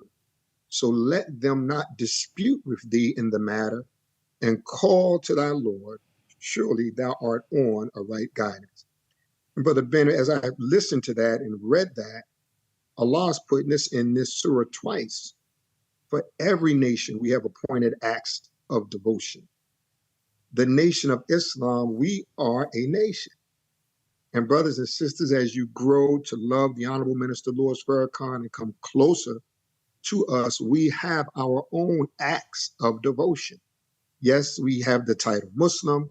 Yes, We pray, yes, we fast, but we have our acts of devotion. What are the things that we do that show our devotion to our Allah? So this is where our classes come in. Not just Sundays. We want you to make Sunday brothers, but every black man and woman, original man and woman should be a part. The men should come and learn and be a part of the FOI, the fruit of Islam. That's the name given to us from our seed. That name was given to us. And it is the name given to the military training of the men who belong to Islam in North America. So we're just not here to fast and pray. As Brother Remus talked about fighting, there's military training involved. The MGT and GCC, that's our way. So the women have a class that our Savior set up for them to work their acts of devotion. So this is what separates the Nation of Islam. We drill, y'all. Our babies drill. Our grandmothers drill. People see the drill team every year. Muslims around the world don't do that because this is our way of devotion. Every week, a male in the Nation of Islam is in the field with the Final Call newspaper, minimum hour, 2 hours a week. There's 52 weeks in a year, Brother Ben. That's 100 hours of working in the field. If you got that many hours in the field and you're in our nation every day, how proficient will you be at the resurrection of the dead? Don't nobody else do that because that's our way of devotion. We have supreme wisdom, questions asked and answered by us. Why isn't the devil settled on the best part of the planet Earth? Why did Musa have a hard time civilizing the devil 2000 BC? These are questions and answers. And the beauty of us, when you hear us, you hear the lessons that Master Farah Muhammad gave us in our language, because this is our way of devotion. So Master Farah Muhammad, he gave the Honorable Elijah Muhammad that which was kept hidden for 66 trillion years. We have it now. And of all the Muslims on the planet, we have the reality of God, not just the spirit of God, but the reality of God. So that verse again says, to every nation we appointed acts of devotion, which they observe. So let them not dispute with thee in the matter. So we don't argue with you, we do what we do. And every time we show up, we rise, because the lessons tells us that we are cream of the planet Earth.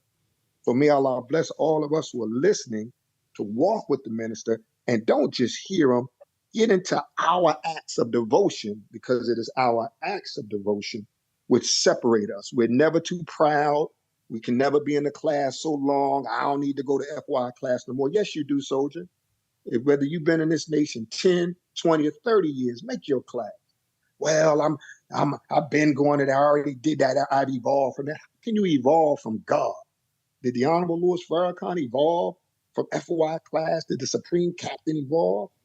So let us not get so arrogant in our longevity in this nation that we don't remain students to continue to grow into the God that Allah wants us to be. Thank you, Brother Ben. Love you, man. Assalamu alaikum. Praise be to Allah. That's right. Come on now. Stay in the classroom. Minister said, when you think you got it, you lost it. Let's go to Althea X. Or it's probably AI. Assalamu alaikum, family. Alaikum salam. I bear witness that there is no God but Allah and Muhammad is his messenger. And we want Ramadan Mubarak. I would just like to jump on what my brother was just saying there for just 1 second, when he was saying that we need to do more than just go to the mosque on Sundays.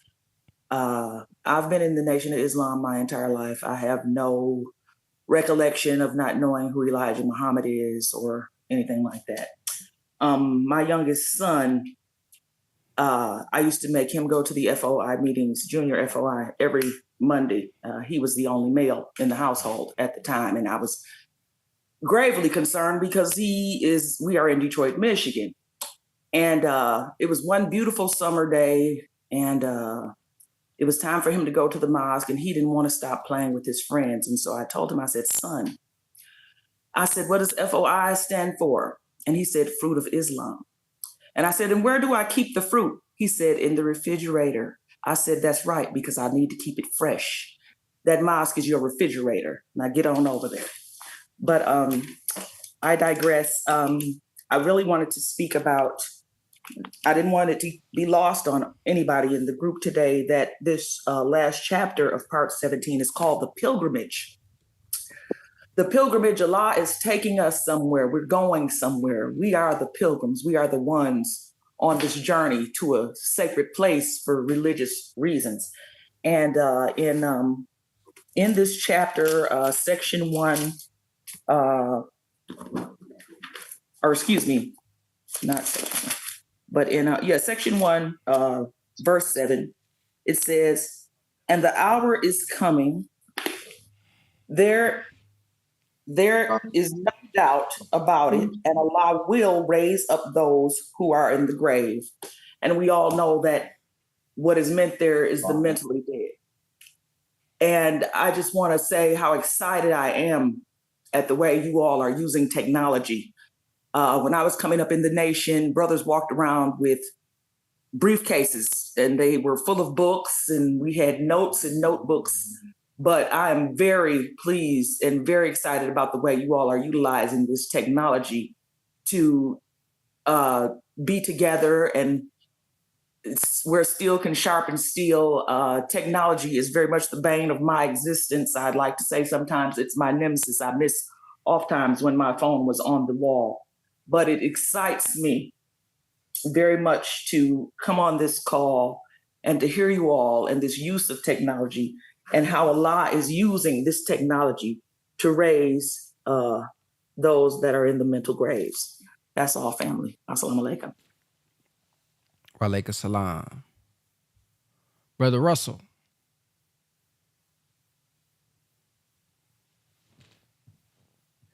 Yes. Assalamu alaikum, Ramadan Kareem. Get my Ramadan Mubarak. I'm sorry. Get my situation. So I'm going to reference Surah 21, and then ayat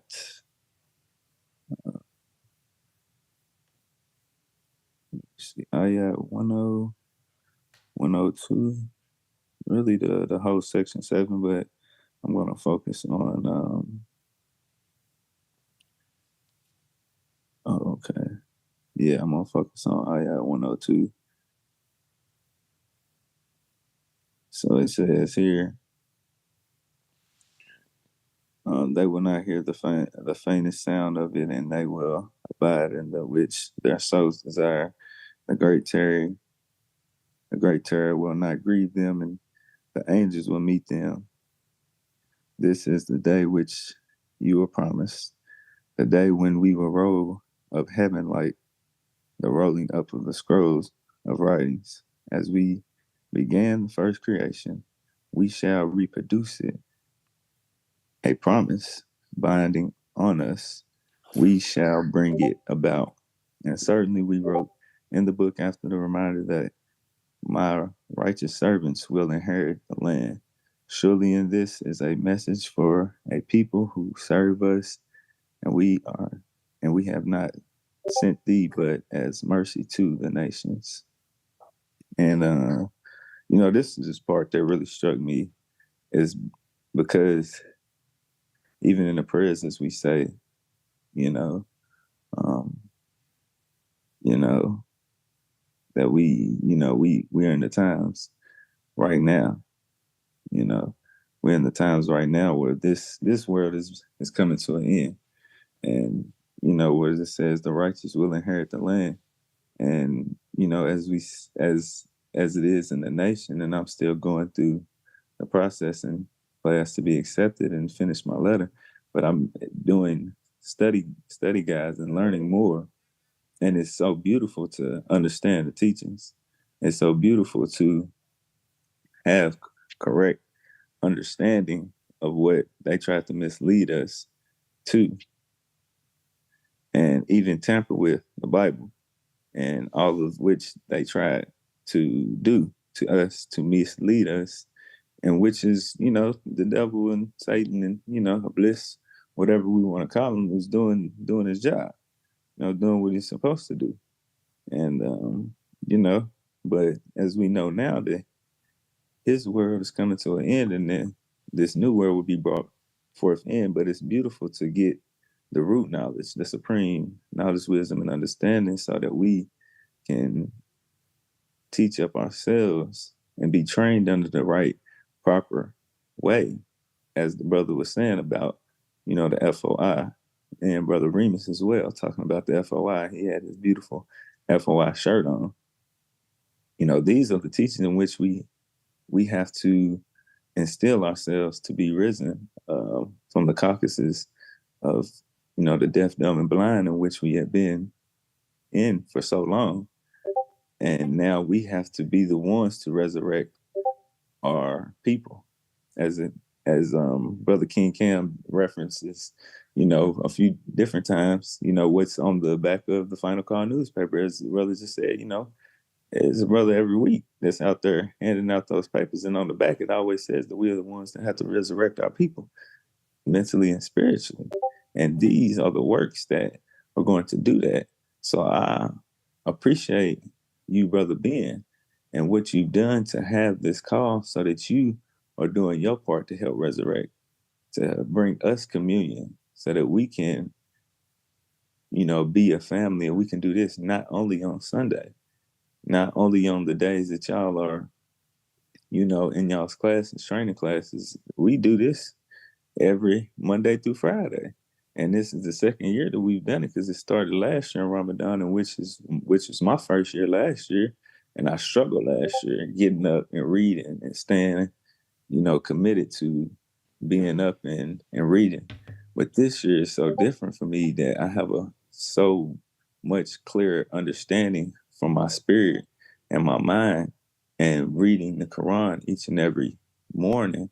I'm able to receive it way differently, just being in my second year of Ramadan, and just being able to understand it, because I'm not doing the things that I was doing last year with smoking, having sex, outside of, still a single man, but still, sleeping around and different things. That doesn't help.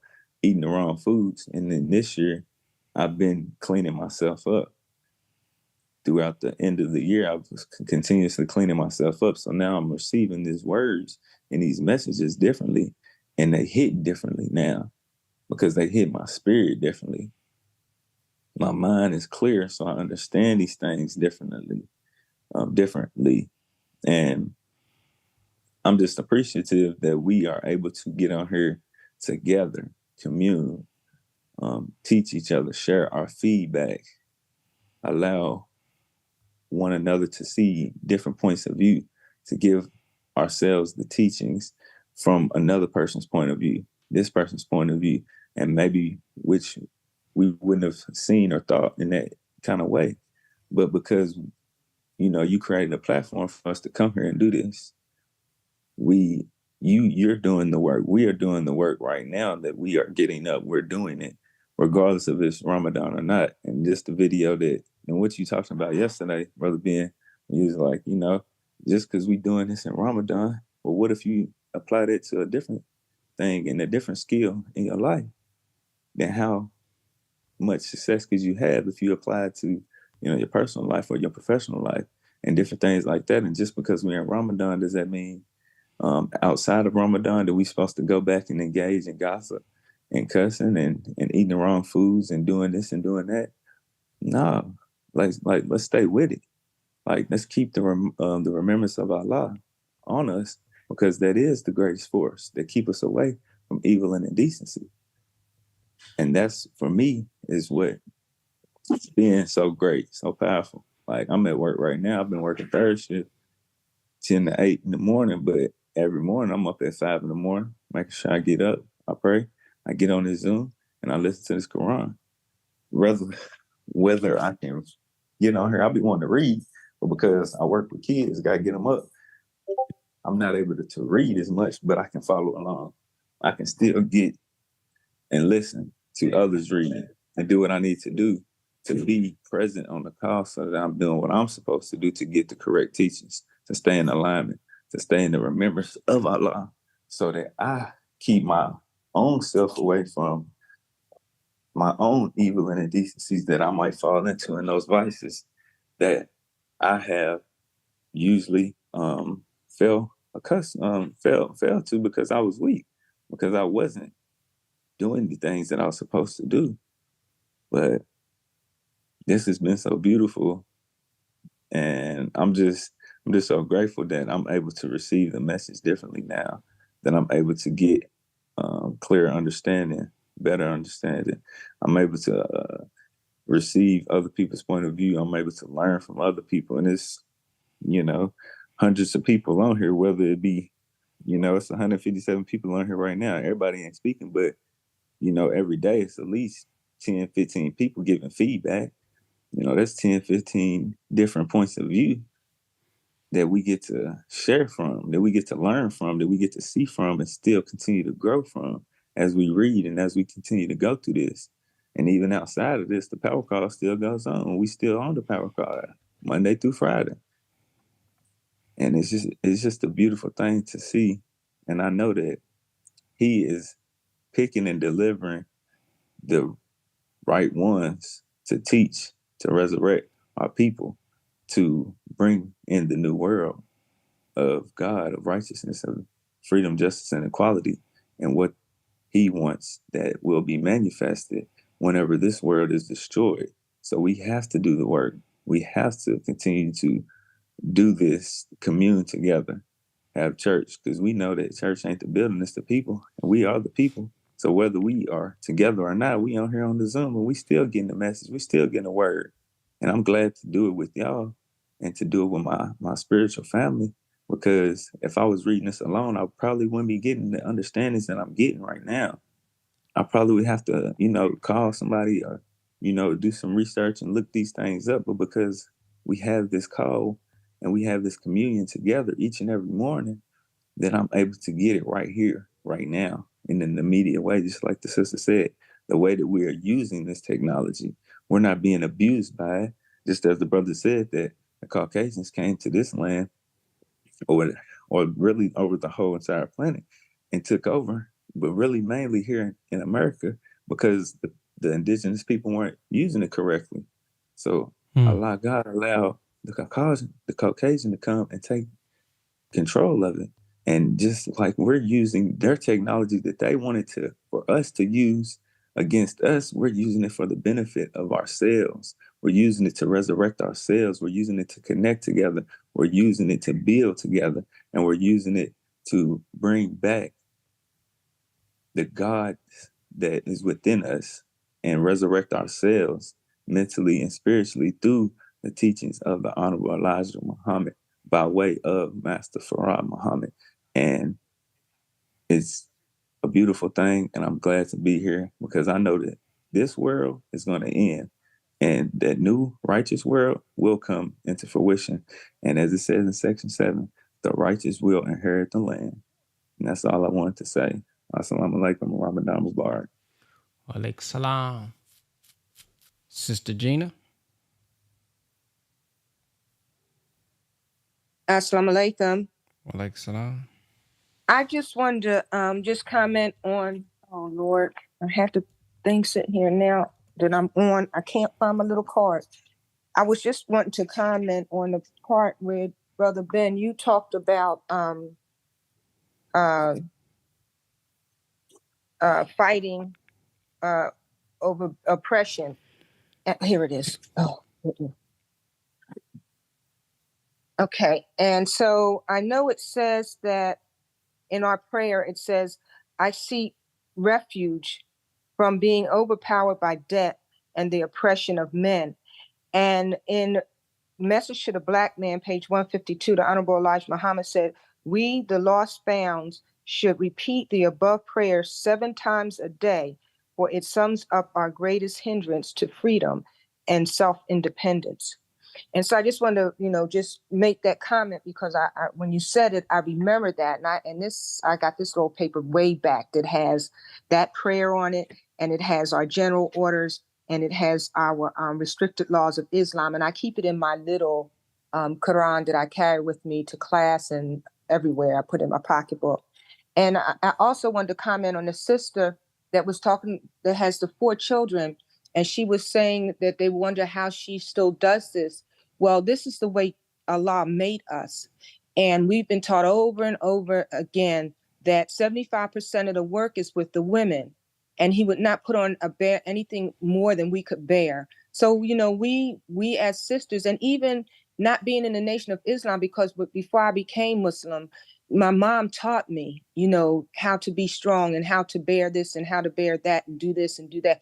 Because she was Episcopalian, or is Episcopalian / Christian, whatever.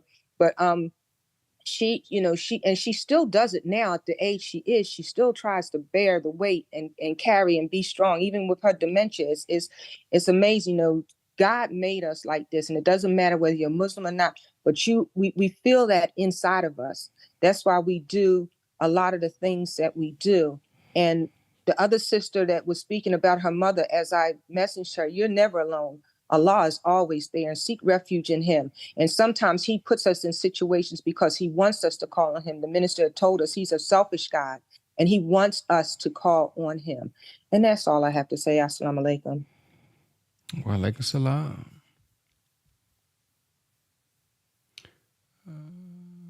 Brother, nope. Reverend Lance Watson. Assalamu alaikum, Brother Ben. I just had to say something to spare Brother King Cam the phone call that I would make to him on fire today, but I want to just give a reflection on Surah 21 and 24, Ayat 24. Or have they taken gods besides him? Say, "O Prophet, bring your proof." And what came to mind here was show and prove, provide evidence, or the burden of proof.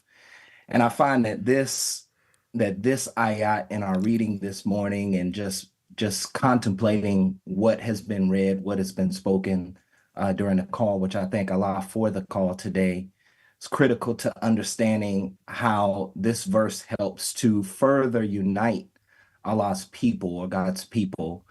For there are many, and I'm sure all of you know this, there are many gods that are worshipped today: zodiac astrology, idols, possessions, prosperity, accomplishment, or whatever. And the evil ones are happy to sell brothers and sisters up the road for bondage and death for $1. So we have this instruction that's given here to bring the proof. And the impression that I'm left with in today's reading is to remark on this, and it's important that we recognize the importance of witness, or of asking for proof. I'm reminded during the time of COVID, whatever the pandemic, that there was a lot of examination and scrutiny of the vaccine. However, everyone who was distributing and supporting that vaccination, they were defensive about the questioning. They were getting upset about the questioning. Just take it, just take it. And we heard the honorable minister, inform us over and over and over again. And what was amazing to me during that time in our history and the history of this country is that they neglected to recognize that the history that this country has informed us that many contestants to the vaccine have been used in the past by the wicked to destroy a people, polio, etc. And I'm reminded from this reading in the Bible, in the book of Judges, it's replete with individuals who are called upon to investigate and detect falsehood and detect false witness, with the sole purpose of rejecting that falsehood and rejecting those transgressors. And I say all of that to say that seeking proof, investigating, looking for evidence is part of the wisdom that we acquire from Allah. It is the mark of knowledge, and it's also by the word in the Holy Quran, encouraged by Allah. And that's all. Allahu Akbar. Praise be to Allah. And then Brother Brian.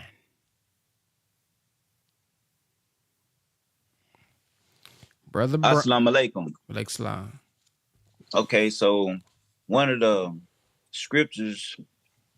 verses that stood out to me was what's this? Surah 22, section 8, where it's talk about the faithful shall be established. I used to struggle with like being oppressed, and when I don't retaliate, I used to feel bad, feel bad for myself and sorry for myself. Like, man, why let this person get away with oppressing me? When I read verse Ayat 59, where it says that he will certainly cause them to enter a place which they are pleased with, and surely Allah is knowing and forbearing.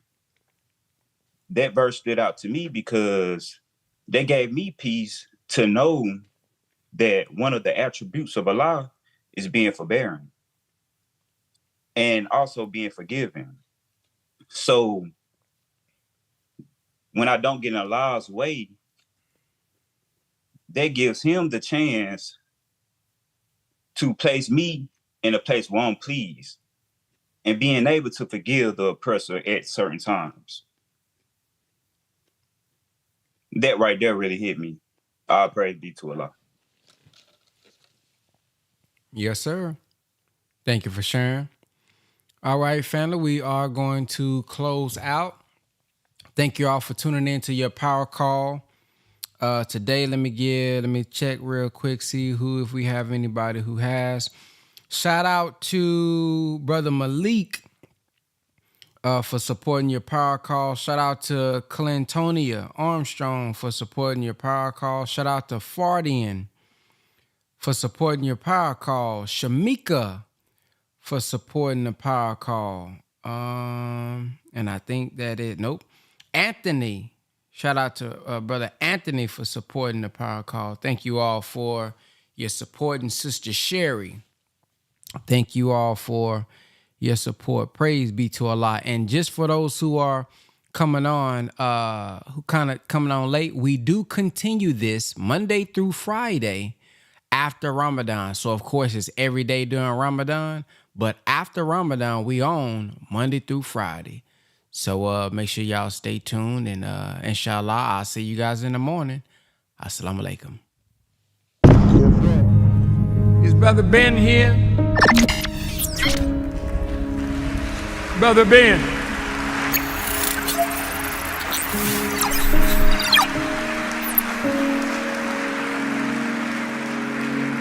Now, Ben got a heck of a program. A lot of people listening to Brother Ben. And Ben tells them about the minister.